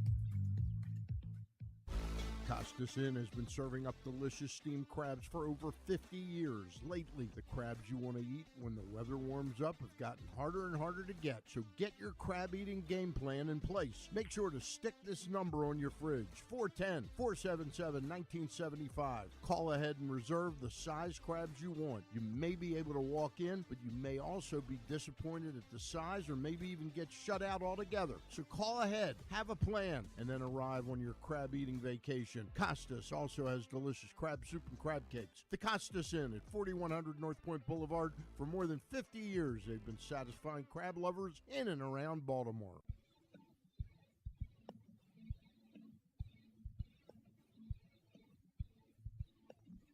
Welcome back into the batter round, rolling right along. For the record, Zach did finally beat me in golf. We played last Sunday. And he didn't just beat me, he whooped my ass. There are very few people that I've played with that have played that well. It was around Zach's life. He at one point, he birdied back-to-back holes. Zach shot an 80. Yeah. He shot an 80. Like, legitimate. Like, a lot of people play mulligans and crap. Zach didn't take mulligans. Zach shot legitimately an 80. And it was... You were fantastic. You played so well. Let's recap the 18th hole real quick. I was coming in. If I par the hole, I would have shot a 77. And it just got to my head. Like, I just froze. And I was like, okay, all right, gonna, round of my life, whatever. My low before that was not close to 80. So I was like, okay, let's do this. Let's shoot a really good 18th hole. Let's do it. My tee shot goes into the water. Mm-hmm. So, needless to say, triple bogeyed it, ended up at an 80. The thing is, Zach hit 2 bad shots. The drive, it's not a bad shot. If the water hadn't been there, if the water's not there, it would have been a good shot. Yeah. The 18th hole is a difficult hole because half of the hole is grass and half the hole is water. Yep. Right, and if you hit a ball that's even slightly right, you're screwed. That wasn't the bad shot. Zach hit 2 bad shots, and they were both with his hybrid 4. Mm-hmm. One was on 9. Yeah. No, not 9. One was on 8, and one was on 18. And they were the same shot. Yeah. Well, no, the one you just hooked really badly. The one I closed the face, I hooked it. But on 18, what happened was I was 190 out, and that's usually like 5-ish, 6-iron for me. Mm-hmm. I'm not really comfortable with my 5-iron. And then I went out there on Tuesday and hit a beautiful 5-iron, 200 yards perfectly, but I just didn't have the confidence to hit it. And I didn't want to, I was thinking, okay, I'm going to shoot in the 70s. I don't want to pull a 5-iron. So I thought, okay, I'll grip down on a hybrid and hit like a 3/4 hybrid. It just went full. It sailed over the green. He launched it over the green into a sand trap behind the green. And it was so funny. He goes, this isn't even a real sand trap. It wasn't. It was awful. This shouldn't count as a sand trap. I shouldn't have to hit out of this. And it's like, well, I mean, it's garbage. It's all sand. But the sand trap sucks. It awful. It's this shallow sand trap, but it's on the top of a hill, literally 90-degree hill. Yeah. That's right above the green. Yep. That's also on a hill. So unless you hit the perfect chip shot, you're kind of in bad shape. And so Zach did what anybody would have done. If you're not a pro, the one of two things is happening there. You're chipping it off the green, or you're leaving it well short because you're hitting it scared. Exactly. Zach hit it scared. Yeah. You put the Zach in exactly. Well, sure. He hit it scared, so now he's laying 5 on the fringe of the green. He has to be up and down. No, I'm sorry. He's laying 4 on the fringe of the green, and he has to be up and down in 2. Yep. To shoot a 79. And his his next chip shot then goes 12 feet past the cup. And if you play with Zach, he's a way better putter than he used to be, but he's still not the world's greatest putter. Not the world's greatest putter. And didn't come close to making that putt for 6. I will say I gotta find like a practice bunker somewhere though, because when I get in bunkers, it's a wild card for me. I don't know what's gonna happen. Go to Geneva. Yeah, Geneva's got them, and they've got a. You know who actually has a really nice practice bunker is, and I'm blanking the name of it right now. Greystone. Greystone has a really nice practice bunker. They do. They have a couple of them actually. Yeah. We are so behind on this show right now. Time now for the payoff pitch around the league. Grayson Rodriguez delivered the best performance of his young career, shutting out the Yankees over 6 1/3 3-hit innings, and Anthony Santander crushes 18th home run of the season, a walk-off bomb in the bottom of the 9th to spoil Garrett Cole's 7 shutout inning performance as the Orioles took down the Yankees 1-0. No, the Orioles won 4 games last year, 1-0. Luis Ariz collected 3 hits, and Brian De La Cruz doubled and homered, driving in 3 to back 6 innings of 1-run ball from Braxton Garrett to lead the Marlins over the Tigers 6-5. Kyle Schwarber provided all the offense the Phillies would need, blasting a 2-run shot, and Zach Wheeler struck out 11 over 6 2/3 innings of 1-run ball to pick up the win over the Pirates 2-1. Shohei Ohtani hit a first-inning home run, his 3rd in as many at-bats, but it was all the offense the going for it Angels could muster as Lucas Giolito allowed 2 home runs in his Halos debut, while Kevin Gausman struck out 9 over 6 solid innings to lead the Blue Jays over the Angels 4-1. Luis Robert homered in the 1st, and Jake Berger homered in the 6th to back 5 shutout innings from Tuki Toussaint as the White Sox took one from the Guardians 3-0. Pete Alonso homered twice, and Max Scherzer dominated his former club over 7 innings as the Mets claimed victory over the Nationals 5-1. 6 Braves hitters tallied multi-hit games, including Matt Olson, Austin Riley, and Marcell Ozuna, who each homered to power the Braves past the Brewers 10-7. Brandon Lau stole the show, collecting 2 hits, including his 12th home run, while also stealing a base as the Rays squeaked by the Astros 4-3. Trailing 5-4 in the bottom of the 10th, Bobby Witt Jr. stepped to the plate and collected his 4th and biggest hit of the game, a walk-off grand slam to lead the last-place Royals over the first-place Twins 8-5. With the game tied at 2, Trey Mancini stepped to the plate in the 6th inning and lined a single to center, sending Ian Happ across the plate with the eventual game-winning run, a fitting hit for a struggling Mancini on Mo Gabaday as the Cubs beat the Cardinals 3-2. Ramon Laureano homered and drove in 2, and 6 A's hitters recorded multi-hit efforts in an 8-5 victory over the Rockies. The Mariners scored 4 in the 1st, more than enough for Logan Gilbert, who allowed 2 runs while pitching into the 7th, and the Mariners' 5-2 victory over the struggling Arizona. Tatis homered, Machado drove in 3, and Joe Musgrove dazzled with 6 shutout innings to lead the Padres over the Rangers 7-1.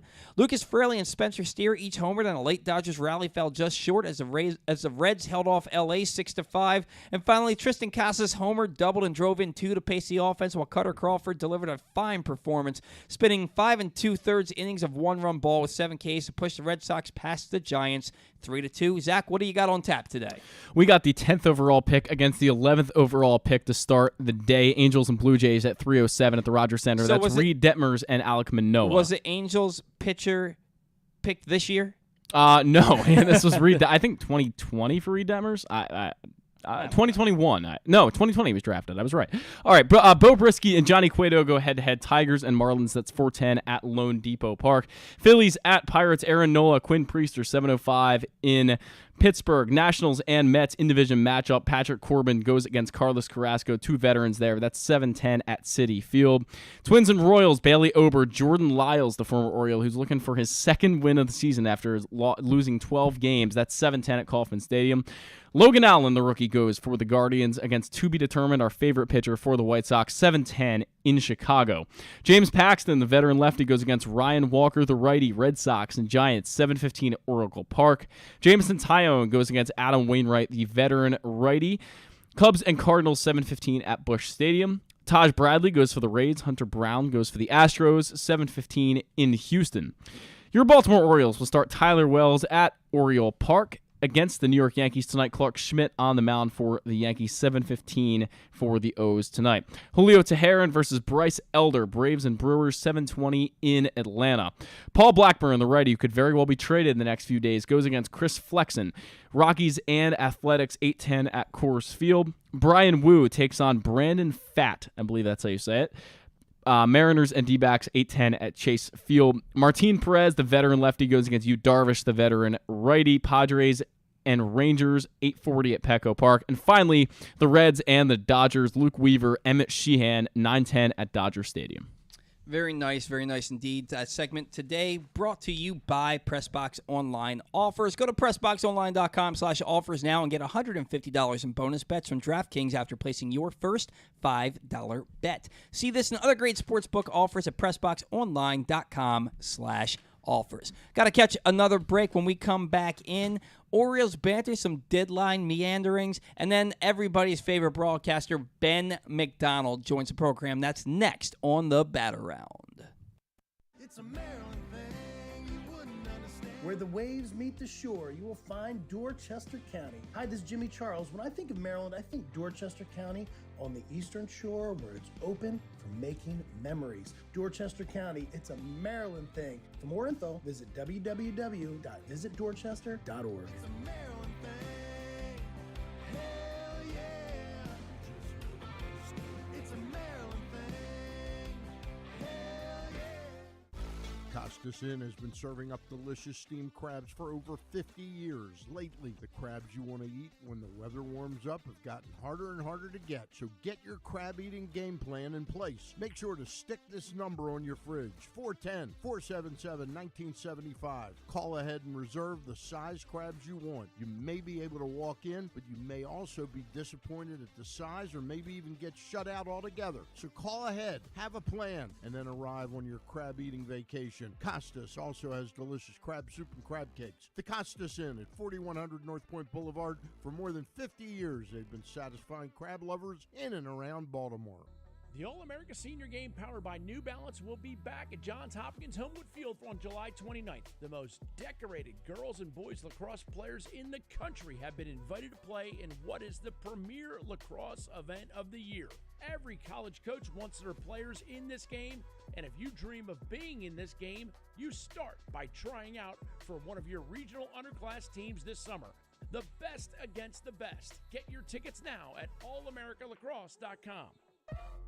Are you a diehard O's fan looking for the perfect way to show your team spirit? Look no further than Birdland Sports. Birdland Sports is a small business run by fans for fans. They offer a wide variety of unofficial O's merchandise, from the Birds Are Coming tees to player cartoon shirts and more. And the best part? Their prices are more affordable than the big guys. So head to birdlandsports.com and grab your gear today. Show your support for the Birds with Birdland Sports.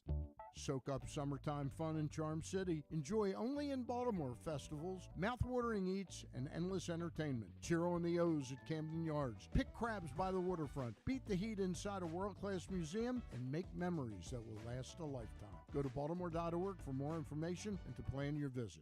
I'm Griffin Bass, and I have the extraordinary, mind-blowing, and life-affirming pleasure of being the new producer for the absolute funniest, smartest, and most handsome sports host in all of Baltimore. Wait a second, Glenn. I'm working for you, not Jeremy Kahn. If you're not listening to Glenn Clark Radio, here's what you're missing. He's Coach Kevin Willard. Glenn, thanks for having me. Baltimore Ravens wide receiver, Rashad Bateman. Thank you, I appreciate it. He is outfielder Cedric Mullins. Thank you guys for having me. Mr. Marcus Williams, who's now with us. Man, appreciate it. Happy to be on. Ravens kicker Justin Tucker. Thanks for having me. Adley Rutschman. Absolutely, thanks for having me on. John Angelos. Thanks a lot. Good to be with you. He is Gunnar Henderson. Thank y'all so much. Marlon Humphrey. Thank you.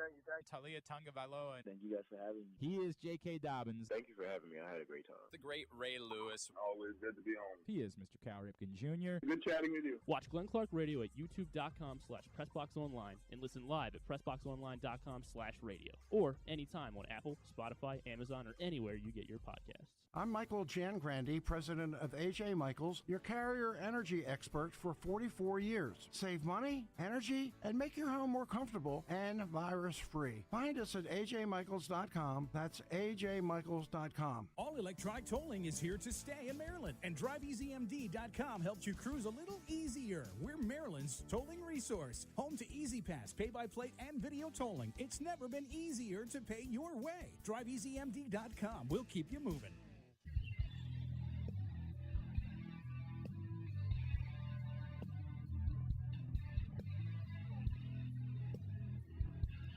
Welcome back to the Batter. I'm rolling right along here in hour number 2. Just a matter of moments until we get Ben McDonald on the program. But before that, it's kind of a significant date coming up on Tuesday, and that is MLB's trade deadline. And the Orioles expected to be hopefully active at the deadline. Mike Elias made some comments in a press conference yesterday to Baltimore media, saying that he believes the Orioles are World Series contenders, that they're going to make a run at it this year, but he's also not going to, burn the entire farm system to the ground to make a run for this year. That it's about sustained success and making runs in multiple years for the foreseeable future.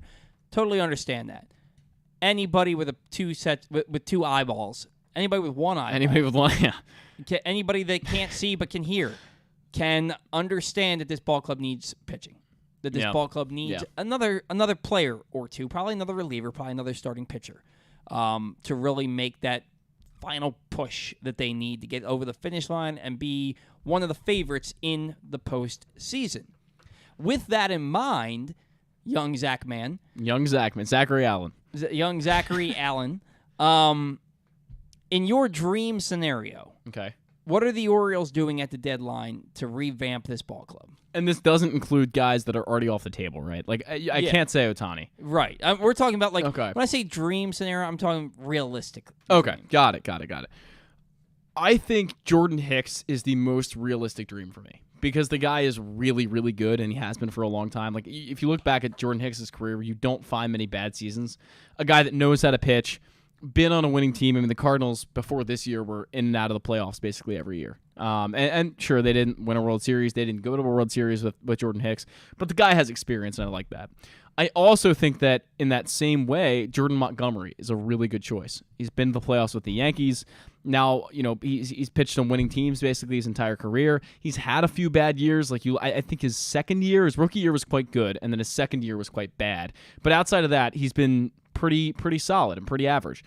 I think those are a perfect package deal for the Orioles to go after. If you get those two guys, you're really systematically changing your team. Like, there's so many things that these guys can do and help you with. You throw Jordan Hicks into the 8th inning, you move Cano to the 6th, Fujinami takes the 7th, something along that. You have a really formidable back end of the bullpen. That, to me, Jordan Hicks, Jordan Montgomery, the two Jordans, go get them. So I'm looking at Jordan Hicks because I remember him having a flamethrower for an arm, but not having numbers that matched it. And I'm looking at his career, and his best year was, he only threw 29 games in 2019, but he was 2-2 with a 3.14 ERA, and with 14 saves. He struck out 31 in 28 2/3 innings. This year he struck out 59 and 41 in 2/3 innings with a 3.67 ERA. For his career, he's got a 3.98 ERA. Yeah, coming out of the bullpen. I'll take that. That's not great. I'll take it as a reliever. As a reliever, if you're going to be a guy who I have pitching back end of my bullpen, your ERA's got to be below 3. His FIP also is 3.02 this year, and his FIP is his career much lower than his ERA is, which for most guys that's true, but a lot of other guys that isn't. And a 3.67 career FIP, the strikeouts per 9, he's almost striking out 10 guys per 9. I just think there's a lot of peripherals to like. His strikeouts per 9 this year. Well, it's 12.7. 12.7. Yeah, 3 strikeouts per 9 higher than his previous career high. And career at 9.6. I just think there's a lot to like here. Only 0.5 hits, home runs per 9. That's pretty low. And obviously he's a relief pitcher, so I guess that number gets a little bit skewed there. The per 9. I'm not sure how they actually do that for relief pitchers, but regardless, 0.5 is really good. The WHIP maybe not where you want to see it, 1.32 for a career. But look, I overall think, especially looking at that strikeout per 9 number this year at 12.7, the ERA at 3.67, the FIP at 3.02. I like it. I really like it. And I guess I didn't realize he had a 5.40 ERA in 2021, but the FIP that year was only 4.17. So it shows that he was a lot better. And that was only in 10 games. And only in 10 games. Yeah. And the rest of his career, he's been under a 5 ERA. He's been pretty good. He's a reliever. I know, but under a 5 ERA is not a benchmark. Okay, so last year he had a 4.84 ERA in 35 games, and he had negative .4 WAR last year. That not a great year. But I'd still argue that I'd much rather have him, last year's version of him, throwing than Brian Baker would right now. I'd much rather have that. Brian Baker's ERA is a full run better. I don't know, man. I think they need a replacement for Brian Baker. Oh, 100%. I don't trust Brian Baker in a regular season game. I'm trusting Jordan Hicks. Let alone a playoff game. Jordan Hicks has been fine this year. I'd like to see a little bit better. Now, look, if you're going to go out and you're going to get Jordan Montgomery and Jordan Hicks, I'd love that. That would be awesome. And now you have legitimately in Hicks, Fujinami, and Bautista, 3 guys at the back end of your bullpen that can throw 100 miles an hour or higher. That's cool.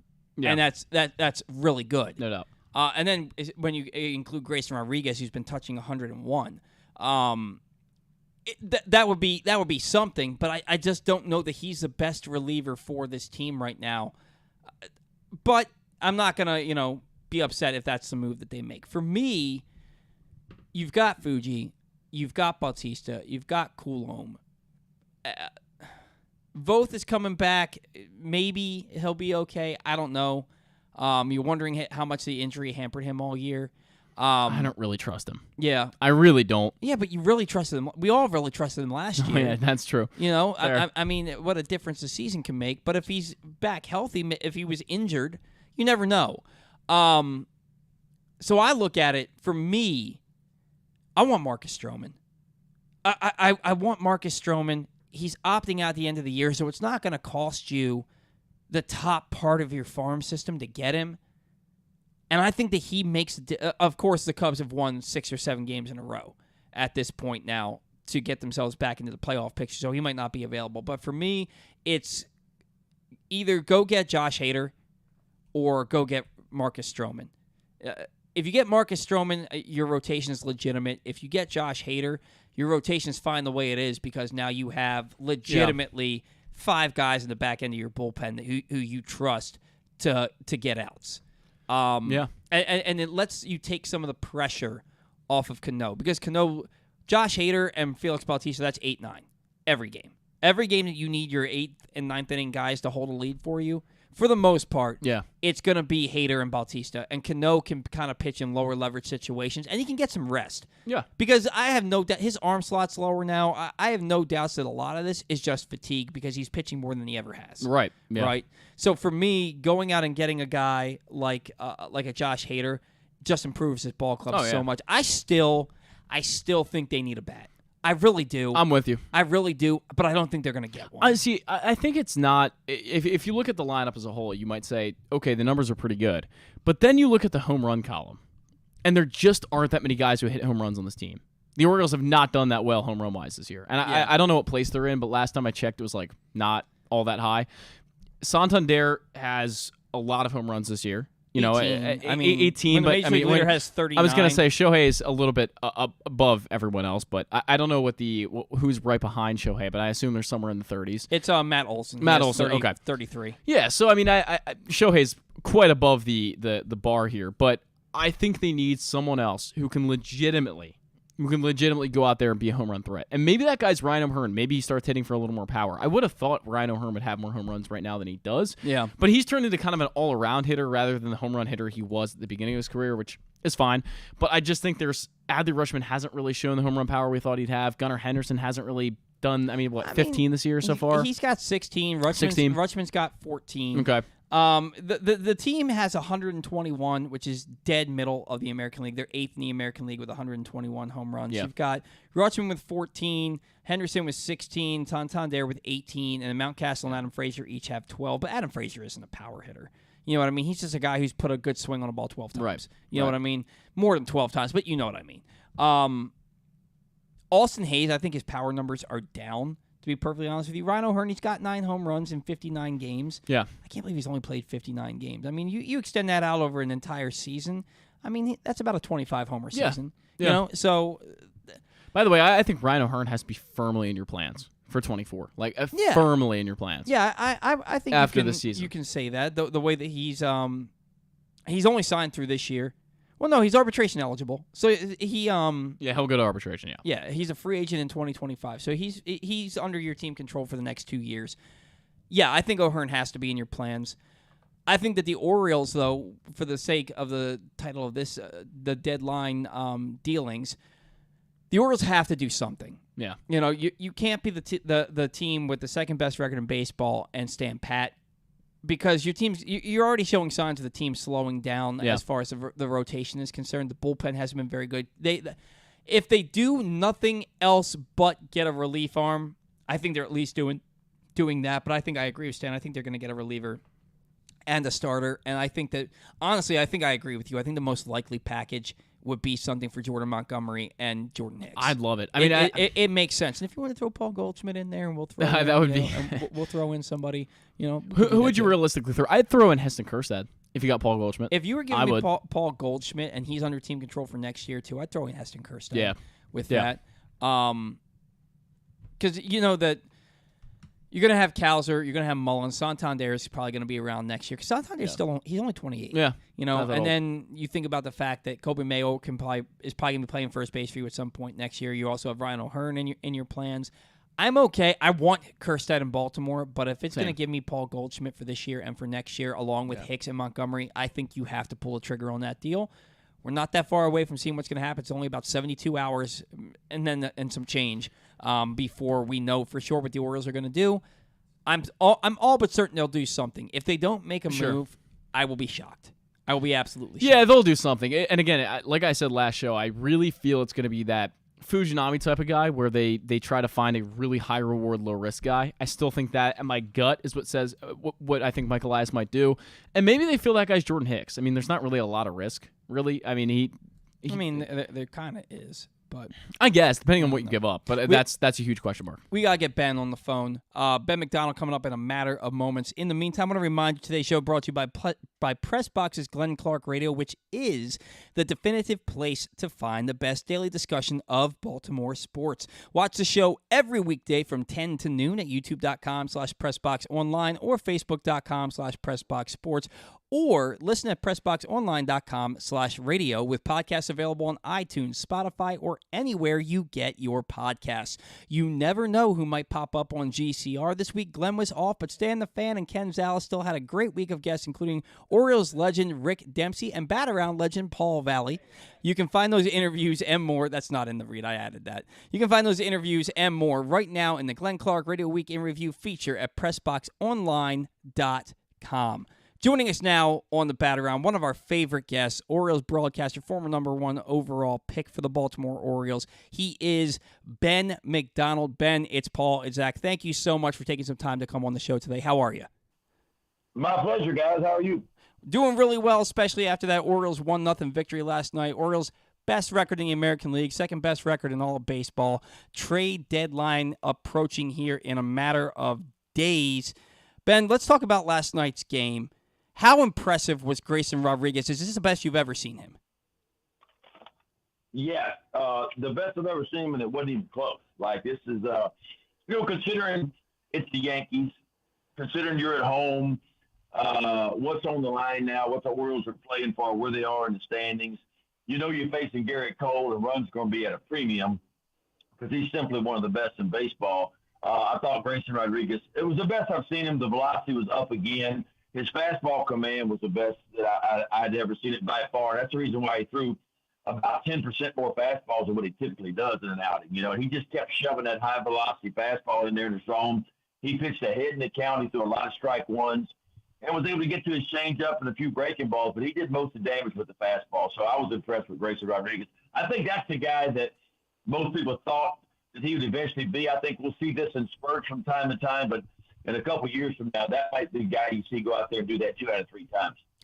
And Ben, the thing with Grayson, and it may have just been worked out this way by chance, he is facing every team's ace. I mean, his first career start, he goes up against Jacob deGrom, who might be the best pitcher in the world if he could stay healthy. He goes up against Cole. He's gone up against Shane McClanahan.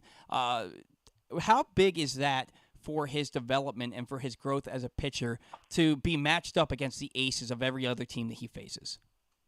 Well, you know, it makes it tough. And you know, going in, people say, well, you don't pitch against the other pitcher. But You really do, because you know when you face a Garrett Cole or a DeGrom or somebody like that, runs are going to be at a premium, and there's a good chance that you're not going to get many runs. And what it does it wears on you mentally, because you know that every pitch that comes out of your hand could potentially lose the ball game, and that's why it wears on you mentally. And so it's tough, but it also speeds up the process of the premium and the value of going out and pitching and figuring out how to minimize damage. And everybody made a big deal out of Grayson his first time up, his first 10 starts. But I kept telling people, 5 of those 10 starts, he only gave up 2 earned runs or less than 5 of 10. Now, the other 5, it was a high number. And so it's a learning process. It's a learned trait to try to figure out how you minimize damage when you do get a tough inning going on. I think that's what Grayson has to learn. But when he has his A game like he did last night, he can stack zeros with anybody in the game. Yeah, he was absolutely fantastic last night. I loved Brandon Hyde letting him go back out for the 7th, something he hasn't really done at the minor league level. Do you like the trust in putting Grayson Rodriguez in that situation? And you even mentioned on the broadcast, and I think we all knew, it was going to be a quick hook. As soon as he allowed a base runner in the 7th inning, he was probably coming out. But the confidence that Brandon Hyde showed in him to let him go back out for that 7th inning, what does that mean to a young player on his way up? It just gives you confidence. It gives you confidence to know that the skipper trusts you in high leverage situations, even though you're into the 6th inning or into the 7th inning. It just lets you know, and it makes you feel better, and it brings your confidence level to an all-time high when skipper says, hey, I trust you in a nothing ball game to go out there and stack out a 0. I felt like Grace had a real shot at going back out for the 7th. Then he had that long 6th inning, that long final at bat right there where he ended up throwing about 28 pitches. I thought, he might be done, but I love the fact he shoved him back out there again and let him go do his thing. And I felt like it was going to be a quick hook. As soon as one guy got on, that would probably be the end of the night for Grace Rodriguez. But that's how you learn at the big league level, is you get yourself deeper in the ballgame, you figure out how to get there. Yeah, it certainly bodes well for this team moving forward if Grayson Rodriguez can go out and do what he did last night, meandering through a dangerous Yankees lineup, but a dangerous lineup that has a few guys on the back 9 of their careers. And then Aaron Judge, he comes back into the lineup, 4 plate appearances, 3 walks, no rehab stint for Judge. Ben, does that say where the Yankees view themselves offensively? That it's like, you know what, we got to get this guy in the lineup as soon as possible, or was that up to the player and he just felt like he needed to be back? Look, I think it could be a little bit of both. All players are different, and veteran players know when they're ready. And it's not the first time that some veteran players have gotten hurt, missed some time, faced some live pitching and simulated games and said, hey, I don't need a rehab start, I'm ready to go, And so that's not that uncommon. To your point, though, I think it's go time for the Yankees. And I say that because of their next 3 series. They got 3, of course, 2 left against the Orioles. Then they go home and they face the Rays for 4, and they got the Astros for 3 after that. So they're playing 3 of the best teams in baseball their next 3 series. And if you look where they're at right now, they're 9 games out of first place. They're chasing that last wild card spot right now. It's certainly go time for them. So I think there's certainly some urgency there. There's no doubt about that. And let's make no mistake about it, the Orioles are one of the best teams in baseball, 63-40, best record in the American League. Ben, you were drafted in 1989, and you came up that same summer to join the Why Not Orioles. You played on some really good Orioles teams from 92 through 95. You were around this team to see the run with Buck Showalter from 2012 through 2016. Where does this 2023 version of the Baltimore Orioles rank amongst the great teams you've been a part of in terms of talent and potential to win a championship? Well, if you're talking about a young core, I go back to those teams, 14 and 15, 16. Those were a lot of veteran players on those teams, big-time veteran players, right? This is a younger core of guys that are still trying to figure out the big league level. Rutschman's in his first full season at the big league level right now. You talk about Gunnar Henderson in his first full year at the big league level. Jordan Westberg got a half a year at the big leagues. You go around the infield. Rios has been around a little bit. Anthony Santander, Mountcastle's been around a little bit, but it's still a very, when you talk about the position player group, you're talking about still one of the top 5 youngest position player groups in baseball. And so it's not a veteran team, but I tell you what it is. It's a hungry team, and it's a team that wants to win. It's a team that's going to fight you for everything that they've got every time they step on the field. And I think Brandon Hyde deserves a lot of credit for that. It's just the culture that he's built over there. It's a young core that's come up through the minor leagues together, winning and expecting to win when they get to big league level. I always tell people, you don't know what you don't know. And these kids are growing up before our very eyes, and people say, how are they doing what they're doing? Well, they don't know any better. Only thing they know is it's the big leagues. And Gunnar Henderson, for example, he goes from shortstop to third base like it's nothing, and he makes it look easy. That's hard to do, but that's all Gunnar Henderson knows. Jordan Westberg goes from second to third. He does it all the time, but that's all he knows. He doesn't know it's a difficult thing to do. And so it's a winning culture that they've built, sprinkled in some really veterans that made a difference. And look, it is said all the time by a lot of commentators from every one of their teams, well, our team is really close. Well, they really enjoy each other's company. This team, simply, it's true. I mean, that's all you can say. This team loves one another. There's a card game going on every day when we're on the airplane. There's a card game in the clubhouse before every game. They hang out together on the off days. They truly enjoy each other's company, and I think it matters. They're pulling for each other. I mean, they all have their individual goals. But I've said this about this team starting last year. This team plays for what's on the front of the jersey, not what's on the back of the jersey. They are all in to win. It's about winning at whatever cost. And so that's what I love about this team. They continue to stay hungry, and they continue to, the one-run victories are off the charts this year, guys. It's 20-10 in one-run games this year, and that's a phenomenal number. No, it's absolutely incredible. And you can see the camaraderie on the team and the way that they play on the field, the way they celebrate together. It's obvious when you watch this team play day in and day out. But I think it's also obvious that this team, while very good, they probably need another move or two, right? And we're coming up here on the trade deadline Tuesday afternoon. Ben, let's put on your front office hat for a second. Let's say Mike Elias comes to you and says, Ben McDonald, I cannot do this without you. What move should we make to put the Orioles over the top? What are you doing to put the Orioles over the top for a World Series run?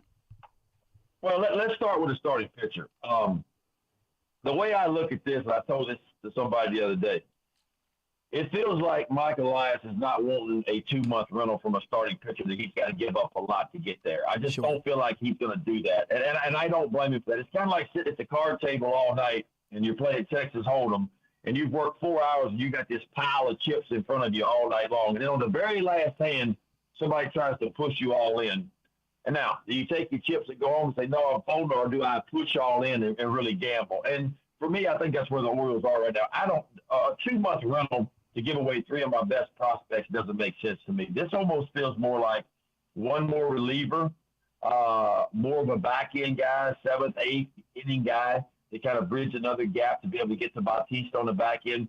That's what it feels like for me, And I feel like the trade for the starting pitcher has already happened. I think it's Grayson Rodriguez. I think that's your guy. If he pitches like he did, that's almost like a trade. Another thing to think about, John Means will be available, we hope, in September. He could be a difference maker. And another, D.L. Hall sounds like he's getting pretty close. And if D.L. Hall can come back out of the bullpen and do what he did last September for the Orioles, which I think is a real possibility, you go out and make one more move. You got a couple of other things happening in September as well, and it might be enough. Because it was interesting when Mike Elias was asked yesterday, do you think this team has enough right now to make a good run in the playoffs? He said absolutely. So that tells me all I needed to know about that. So look, there may not be a move being made because Mike Elias is not going to. We know he's not going to make a move unless it totally benefits the Orioles and he feels like it's a win-win for him all the way around. He ain't going to trade a guy just to pick up a guy because everybody wants him to. So it's very calculated for Mike Elias. I could see potentially one more move, but I could also see the Orioles holding pat, staying where they are, hoping D.L. Hall, John Means, and Grayson Rodriguez continues to pitch like he did last night. Is there concern on your end you're getting really nice seasons out of Kyle Bradish, Tyler Wells, Dean Kramer has been more good than bad this year. Grayson Rodriguez looks much improved in his second stint in the big leagues. All of these guys are coming up on career highs for innings pitched at any level. Is there concern there that they might hit that wall? We've seen a little bit less than what we're used to with Tyler Wells his last couple of starts. Are you nervous that they potentially could be hitting that wall right as the Orioles are starting to make that playoff run? Absolutely. I think that's a serious thought right now. But look, we knew this going in, right? I mean, that was the big talk in spring training is we had a lot of young guys who were potentially, if they stayed healthy, were going to hit their career highs in innings pitched. Tyler Wells, I think, is already there. Bradish, Kramer, it's coming for them too. But I also know what Mike Elias said. He said, we're just going to keep an eye. We don't have limitations on anybody as of right now. We're just going to keep an eye on what our eyes tell us, what we're seeing from our guys right now. Bradish and Kramer, to me, are getting better. Now, Tyler Wells has backed up a little bit his last couple of starts, and we'll have to wait and see what he looks like when he pitches tomorrow. And I'm hoping he's going to be a lot better. I'm hoping that the command is back for Tyler Wells. But it is a concern. There's no doubt there's a concern there, and that's why most people thought, okay, do we need to go out and get a starting pitcher? But I just don't feel like that's going to happen unless you pull a deal off and you've been able to get a starting pitcher that has a little bit of club control. Now, I would be up for that if you were to go get, a real dude that gave you too much this year and maybe a year next year as well. I think potentially that's something that the Orioles would look at. But a 2-month rental just doesn't feel like that's going to happen. So I think they roll with what they have.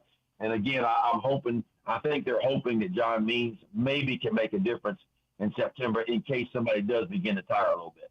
Yeah, I think John Means, even if it's out of the bullpen, because we know that his innings are going to be monitored as he comes back from Tommy John surgery. Even if it's out of the bullpen, I think he can really help this ball club down the stretch.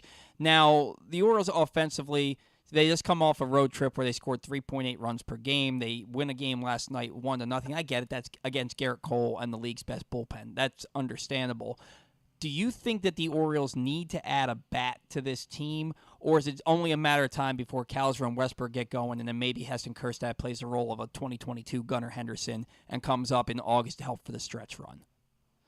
Yeah, look, he was asked that question, and Mike Elias was, and he said, if we make a move, it almost sounds like now he can throw everybody a curveball and go get a position player, but I really feel like if you get Cedric Mullins healthy again, swinging the bat like he could swing it, he's a difference maker, right? And I think he's the biggest one for me that I want to see get going because when the Orioles offense was really popping early in the year and midpoint is when Jorge Mateo and Mullins were on base. They were still in bases. They were creating havoc. If you notice, our stolen bases have gone way down since Mateo has pretty much been a platoon-type player playing a couple times a week. And, of course, Mullins been on the IL. The stolen bases have gone to almost nothing now. Yeah. And that was a big part of the Orioles game. So I think, you're going to have some guys pick up the pace a little bit. I mean, Santander had some struggles on the road trip, no doubt. Big swing last night. Others are struggling a little bit. And as you mentioned, I think it's like 3.4 runs per game now the last 8 games. But yet they found a way to win 5 of those because the pitching has been the best it's been. I mean, our starters are one of the best in the American League in the month of July, pitching to an ERA of about 3.3 right now. So that's the good news. But I think the offense does need to pick it up. It's difficult, though. You go play 4 against the Rays, and they have the best pitching in baseball. They can shut you down. The Phillies aren't bad either. They got a solid bullpen. And then, of course, you run into the Yankees, who have the best bullpen in baseball. So it's been tough. But we knew it was going to be tough coming back out of the All-Star break. You had 6 consecutive series against teams above 500. You have 10 consecutive series against teams that are expected to be playoff teams when the season began this year. So it's a difficult time right now. The good news is the pitching is carrying the load right now, and I think it's really a matter of time before this offense starts to heat up a little bit. But I think Cedric Mullins, getting him back hopefully the next couple of weeks, will be a difference maker for this offense. And we certainly saw right before the All-Star break how good this offense can be when they're clicking on all cylinders. So they can really put it back together, and I do agree with you. I don't think that they're likely to add a bat at the deadline. I think it's going to have to come from within. Ben, before we go, you've done this with us before. We always play a game called Take to Rake with our guests, and basically there's one rule. The rule is you can't take a player that you took the week before. We didn't have a guest last week, so any player is up for grabs for you, Ben. We're going to let you pick first the one player on the Orioles that you think is going to have the best offensive week between today and next Saturday. Today and next Saturday. So we're playing 2 left with the Yankees, and then we go to Toronto, and we're going to face some really good pitchers over there. You know what? I'm going to ride the kid. I'm gonna ride Gunnar Henderson. I think he's been really hot lately.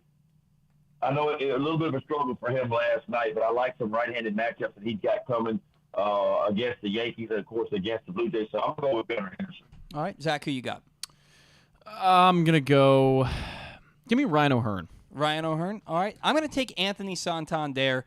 He put a couple of really nice swings on the baseball last night, including the walk-off home run. He's coming off a 4-for-40 stretch, and when he gets going, there's not a pitcher in baseball that he can't handle. So I'm taking Anthony Santander. Ben, thank you so much for taking some time on a busy Saturday to talk with us. Always enjoy our conversations. Hope to talk to you down the line, and go O's, all right?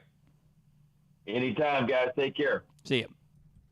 That was Ben McDonald back for another segment here on the Bat Around. Ben is always fantastic. Like I said, bucket list, getting to talk baseball with Ben McDonald. The reason that I let Ben go first and then you go first, neither one of us won in Take to Rake. Tie this week. I took Gunnar Henderson. He slashed 158, 238, 316, 554. You took Adley Rutschman. He slashed 191, 261, 381, 642. And second straight week that I've taken a player and then they got hurt and missed a couple of games. Yeah, so no winner there. No winner there. So then Ben takes Gunnar. So I'm going to write these down. Ben takes Gunnar Henderson. Zach takes Ryan O'Hearn, and I take Anthony Santander. Tony Taters to the moon for Take to Rake. We got to catch our final break. When we come back in, final thoughts. That's next on the Bat Around. Catch that festival feeling in Charm City. Everywhere you go, you'll find exciting entertainment, delicious eats, and endless summertime fun. Cheer on the O's at Camden Yards, pick crabs by the waterfront, beat the heat inside a world-class museum, and make memories that will last a lifetime. Go to baltimore.org for more information and to plan your visit. Maryland drivers, did you know you can save up to 77% on tolls with an Easy Pass Maryland discount plan? That's right, 77%. It's never been easier. Pick the plan that's right for you at driveezmd.com. We'll keep you moving. The All-America Senior Game powered by New Balance will be back at Johns Hopkins Homewood Field on July 29th. The most decorated girls and boys lacrosse players in the country have been invited to play in what is the premier lacrosse event of the year. Every college coach wants their players in this game, and if you dream of being in this game, you start by trying out for one of your regional underclass teams this summer. The best against the best. Get your tickets now at allamericalacrosse.com.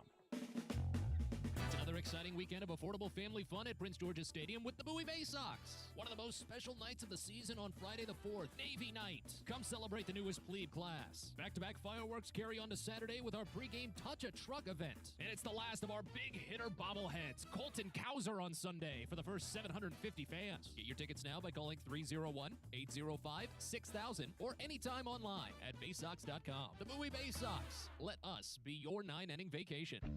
Whether your focus is luxury and comfort, convenience and technologically advanced connectivity, or sporty performance and aggressive styling, we've got the perfect Highlander for you. Check out buyatoyota.com for deals on new Highlanders from your local Toyota dealer today. That first sip. That first bite. Start your day off right with a delicious breakfast at Royal Farms. Choose from a fantastic selection of fresh Royal Farms breakfast sandwiches and top it off with a rich hot cup of the freshest coffee in the world. At Royal Farms, breakfast is available day and night. It's the freshest breakfast in the world. Real fresh, real fast. Royal Farms. It's a Maryland thing you wouldn't understand. Where the waves meet the shore, you will find Dorchester County. Hi, this is Jimmy Charles. When I think of Maryland, I think Dorchester County on the eastern shore where it's open for making memories. Dorchester County, it's a Maryland thing. For more info, visit www.visitdorchester.org. It's a Maryland thing. Hell yeah. It's a Maryland thing. Hell yeah. The latest edition of Press Box is available now. On the cover, Dave Ginsburg remembers Goose as he looks back on the impact that late Tony Saragusa had both on and off the field here in Baltimore. Plus, he explains how Goose's kids are working to continue that legacy with the Goose Flights program. Also inside, Todd Karpovich profiles the path Tyler Wells has taken to becoming a star in the Orioles rotation. And you'll find a special summer travel guide with information about events and activities throughout the state. Press Box is available for free at over 500 area locations, including 60 Royal Farm stores. And you can always find the entire edition as well as the best daily coverage of the O's, Ravens, and Terps at PressBoxOnline.com. Your summer destination is closer than you think at Live Casino and Hotel Maryland. With an expansive gaming floor and incredible dining options ready for you to explore, your adventure awaits. Dine at the new Coho Korean Barbecue House coming in July or on the patio at the Prime Rib. Enjoy the summertime breeze at Orchid Smoking Patio. Limited time packages starting at $229. What are you waiting for? Book now. At Arundel Mills, must be 21. Please play responsibly. For help, visit mdgamblinghelp.org or call 1-800-GAMBLER.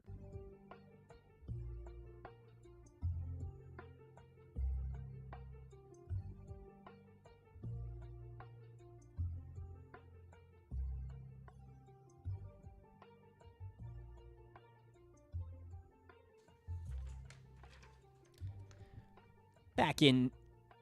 Was I still muted? No, you're good. Oh, okay. You're It sounded off like mute. I was muted, but now I hear myself. Nope, you're good. Back in on the Bat Around with Bat Around Segment 3 music, formerly Glenn Clark Radio music. Still the best music. I mean, I like Glenn's new best music, but this is better. This is good. We This have is good. Stan in ours, though, so it doesn't get better than that. We have Stan yelling peanuts, hot dog, something like that. I don't remember. Peanuts! So, yeah, I think it is peanuts, yeah. Yeah, and it's 100% Stan. Yeah, it's if it's not Stan, my whole life, my world will be shattered if it's not Stan. Because I've thought that since the minute I ever got on the show. Yeah. Didn't know Stan had a brother. I didn't either, actually. I didn't know that. And I wonder if he's anything like Stan. Well, by the way, he invited it. Well, just to recap, Stan said he invited his brother over to watch the game last night. That would really suck if you invited someone over at like 7:00 and then two and a half hours later the game actually starts. Oh, that would be awful because then you have to watch like into the middle of the night. That just sucks. Like, and Yeah. then that person's not leaving your house until like 2 a.m. You know what That's awful. The crazy thing is, well, I mean, it wasn't a 5-hour game, but the crazy Still, thing is, yeah. I'm watching that game last night. I go to bed at like 10:30. Yeah, these I days. did not watch the game last night. I'll be too late for me. I watched the entire thing, but every single inning, my eyes were closing, and I had to jolt myself awake. It was like torture. But not torture watching the game, but torture knowing that like I don't want to miss anything. It's the Yankees. It's 0-0. Grayson Rodriguez is pitching the game of his life. Yeah. They're going up against Yeah. Garrett Cole. It's a playoff atmosphere on Mo Gabba Day. The stadium's packed. I don't want to miss any of this. Yeah. And so, like, there were, like, batters that I missed in an inning because I fell asleep for, like, 15 seconds. Yeah. You know what I mean? But, like, I kept myself awake for the entire game. And when in the 8th inning, from the 8th inning through the end of the game, I was awake. Mm-hmm. I was awake. When Taters hit the home run, I threw my hands in the air, and then I turned over to MLB Network and watched some of that to hear them talk about it, to hear them gush over the Orioles and hear Steve Phillips' trade proposal. And then I couldn't fall asleep. That sucks. I hate when I watch a game and I'm watching something and I'm falling asleep, and then when I actually go to sleep, I can't sleep. Yeah. What is that about? I don't know. Fair. I did not sleep well last night, but yeah, I know those West Coast games, all of those. I don't usually stay up with those, but I will say, I think it was 20. What year was the Stevie Wilkerson save game in Los Angeles? That was 19? 2019. I did watch the entirety of that one. It went to like 2:30 a.m. It was. No, it was later than that. It was like 3 probably. No, it was like 2:30 in the morning. Yeah, I remember that was. Let me long tell game. you about that game. That game is why I don't like missing games. Yeah, yeah. Because makes sense. that is the one West Coast game that I fell asleep during. Yeah. That is the one West Coast, because I remember in 2012 when the Orioles went out to in 2021 when 2012 when the Orioles went out to Seattle and it was an 18-inning game. Whew. That one game was 14 innings and one game was 18 innings. My God. And so they basically played a 4-game series in 3 games. Yeah. No, more than that. More than that, yeah. More than that. And that game didn't end till 4 a.m. Eastern time. Yeah. And I had a lady friend over, and I refused to pay any attention to her until the game ended. And it was 4 a.m. before the game ended. That's all? I feel like it would have been later. I mean, it was like 4:30. Wow, yeah. I think it was closer to 4:30. But I saw Chris Davis had the game-winning RBI single up the middle in that game. I remember I watched every inning of that game, every pitch of that game. I used to love West Coast games because I've worked in the restaurant industry for 20 years, and so I would be just getting home from. Those are the games I could watch. Yeah. I get home from work just in time to see first pitch, and I'd be able to watch the whole game. So when it went extra innings, I loved it. 2019, Stevie Wilkerson save game. Game goes extra innings. I didn't even realize it. I fell asleep.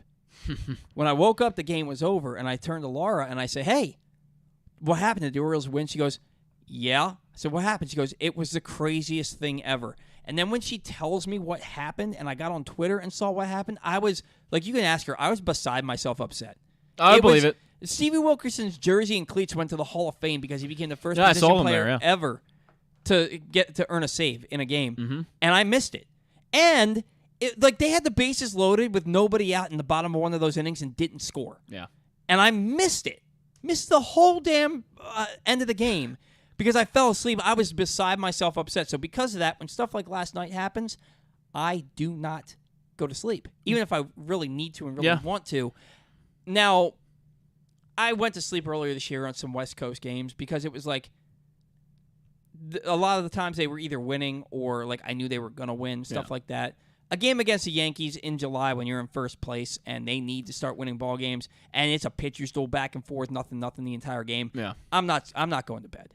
I'm not going to go to bed. And I'm glad I didn't. It was a solid victory. I hope they go out and score 12 freaking runs today and win 12-0. That would be really nice considering the lack of scoring lately. That would be a very big change. But the thing is, you know that they score 12 runs today, they're scoring like 3 tomorrow. Yeah. That's just what happens. When the Orioles score a ton of runs, generally speaking, they don't score a ton of runs the next day. Yep. We're off the rails here. Bat Around today has been a lot of fun. Really good segment with Stan. Really good segment with Ben. Really great conversation about the Shohei Ohtani, not Shohei Ohtani, about the Steve Phillips trade proposal, about the Angels, about how, honestly, the Padres should offer that package to the Angels. That deal makes so much sense for both sides to not do it. Final thoughts. Orioles are really good, man. They're really good. We're at a point in the season where, like, there are still fans thinking they're going to collapse. There are still fans who think they're going to lose every game. And we're beyond that. This team's good. Yeah. This team is legitimate. Really, really excited for what they're going to do. But there's still that's the when's the other shoe going to drop? That's the other shoe drop conversation for me is we got duped by the liftoff. Are we getting duped again? Are they going to do something that's not going to move the meter? If they go out and they get Josh Hader, that's a huge move. Yeah. That is a huge move. Huge. I'm huge. It's going to be huge. It's going to be huge. So my final thought is I'm just really looking forward to what I think they're going to do something, and I think it's going to be significant. Okay. But I don't think it's going to be significant like Marcus Stroman. I think it's going to be something significant that's just going to help this bullpen. My final thought is along the lines of what Connor Newcomb posted on Twitter, because I think that's a really good PSA for people to say, hey, don't really read into what Mike Elias says. The liftoff comment, we've covered that extensively, but if we recap it one more time here on the show, it meant nothing in the long run. He ended up signing Kyle Gibson, Adam Frazier, spent no more than what? That's 19 combined, I think it was, 19 million combined. He spent $26 million when you throw in Michael Givens. Michael Givens, true. I overlook Michael Givens, I guess, because he's pitched like two innings, 4 games, something like that. Yeah. So, look, I think don't read what Mike Elias says. I don't think he's going to give you a very good idea of what the Orioles are doing because he doesn't want to give teams a good idea of what the Orioles are going to plan to do. They're doing their due diligence. I have no doubt. They're going to go around and they're going to say, hey, let's check in on Ohtani. Let's check in on Dylan Cease. Let's check in on Mitch Keller, whoever it is. They're going to do the due diligence, but they're not going to go out and get a guy that's going to be as significant as one of those guys are. That's my belief. Yeah. Don't read into what Elias says. Read into what he does, and read into the last edition of Press Box, which is available now. On the cover, Dave Ginsburg remembers Goose as he looks back on the impact the late Tony Saragusa had both on and off the field in Baltimore. Plus, he explains how Goose's kids are working to continue that legacy with the Goose Flights program. Also inside, Todd Karpovich profiles the path Tyler Wells has taken to becoming a star in the Orioles rotation, and you'll find a special summer travel guide with information about events and activities throughout the state. Pressbox is available for free at over 500 area locations, including 60 Royal Farm stores, and you can always find the entire edition, as well as the best daily coverage of the Orioles, Ravens, and Terps at PressBoxOnline.com. Ravens in training camp, and nobody's talking about it because the Orioles are so damn good. Any thoughts on the Ravens as we head into another season? Yeah, I'm really worried about the running back position. I actually am, because I really think J.K. Dobbins is what's the word? He is the best running back in football. Well, he is certainly one of them, but I'm trying to think of the word. It doesn't matter. He is a staple of the Ravens, and he absolutely needs to play. He absolutely has. So Melvin Gordon, I'm not sure I understand it. $3 million is a lot of money for Melvin Gordon. It's up to $3 million. It's up to, sure, I guess. Up to $3.1 million. In football, there's always incentives. Sure, yeah, that's how it generally works. But that signing confused me a little bit. I worry about the health of Rashad Bateman. I'm still worried about that. He's already on the PUP list, and that was expected. I think after coming off surgery, it was Liz Frank surgery, I believe, which is a tough injury to come back. Yeah, it's a tough injury to come back from. So I'm worried about that. There's a lot of things I'm worried about, but I do think that the Ravens are the most talented team they've been in probably about 6 years. More talented that 2019 team by far. I think they're by far more talented. I think their offensive line is going to be sneaky good. I think that maybe J.K. Dobbins. I mean, the only real questions at left guard, right? Replacing Ben Powers. Everybody else, I'm confident in as long as they stay healthy. Now, sure, the running game. I firmly believe J.K. Dobbins is going to play this year. I hope so. And I think he's going to get a lot of touches. I think he's going to play a lot of football. He was the best running back in football from week 13 on last year. Yeah, he was unbelievable. Led the league in yards per game. Led the league in yards per carry. He was absolutely fantastic. Yep. I think they're going to slow play with him. I think he's going to get back into practice in the next week or two. I don't think he's playing in the preseason. Okay. And he shouldn't. He absolutely shouldn't. I think he's going to be their workhorse, and it does not benefit him at all coming off a knee injury to not play this year. No. And if he wants to get paid, he's got to go out and show out and be Ohio State J.K. Dobbins. He's got to be the J.K. Dobbins that we've all. When he's on the field, he's a difference maker. He's one of the best running backs in football. I like Melvin Gordon. I think he fits perfectly into a Todd Monken scheme because they like to throw a lot of passes to their running backs out of the backfield. He puts the ball on the ground too much. Right. Fumble leader. Led the NFL in fumbles last year, and he only played 10 games. Right.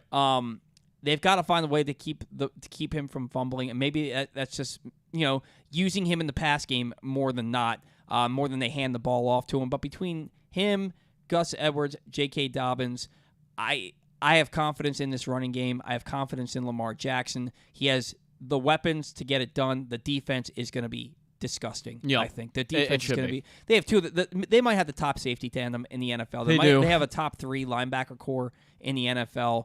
I worry a little bit about corner. Yep. I worry about corner every single year. Every year they're like, oh, this is the deepest the Ravens have ever been, and then somebody tears their ACL or somebody tears an Achilles, and they're done for the year. And now all of a sudden your depth is crap. I'll be honest, and this is going to sound harsh, but they are one Marlon Humphrey ACL tear away from having nothing at cornerback. Yeah.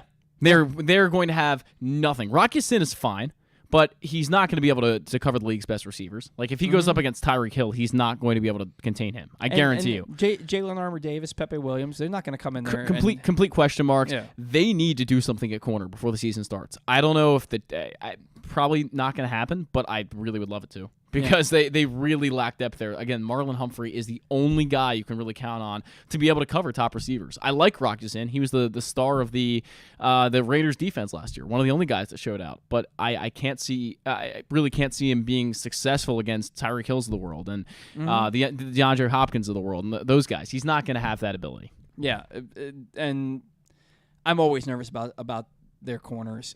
But I also think that the Ravens offense can keep pace with any offense in the league this year. They should be able to. Yeah, I really... I'm tired of the running backs with Kenyon Drake and the guys that are simply not starting running backs being on the Ravens. So right now, you're looking at... And that's because of health, of course. I mean, that's because of Dobbins and Gus Edwards being out for a large chunk of the past 2 years. So you're looking at those guys. And then Justice Hill can really hold his own. Yeah. Really hold his own. So you're looking at 3 good starting running backs, and then Melvin Gordon's your 4th. A healthy Lamar with a lot of receiving weapons. With that offensive line, I have faith in the Ravens running game, faith in the Ravens, faith in the Orioles, faith in our fans. Thank you for listening to the show every week. Thanks for tuning in.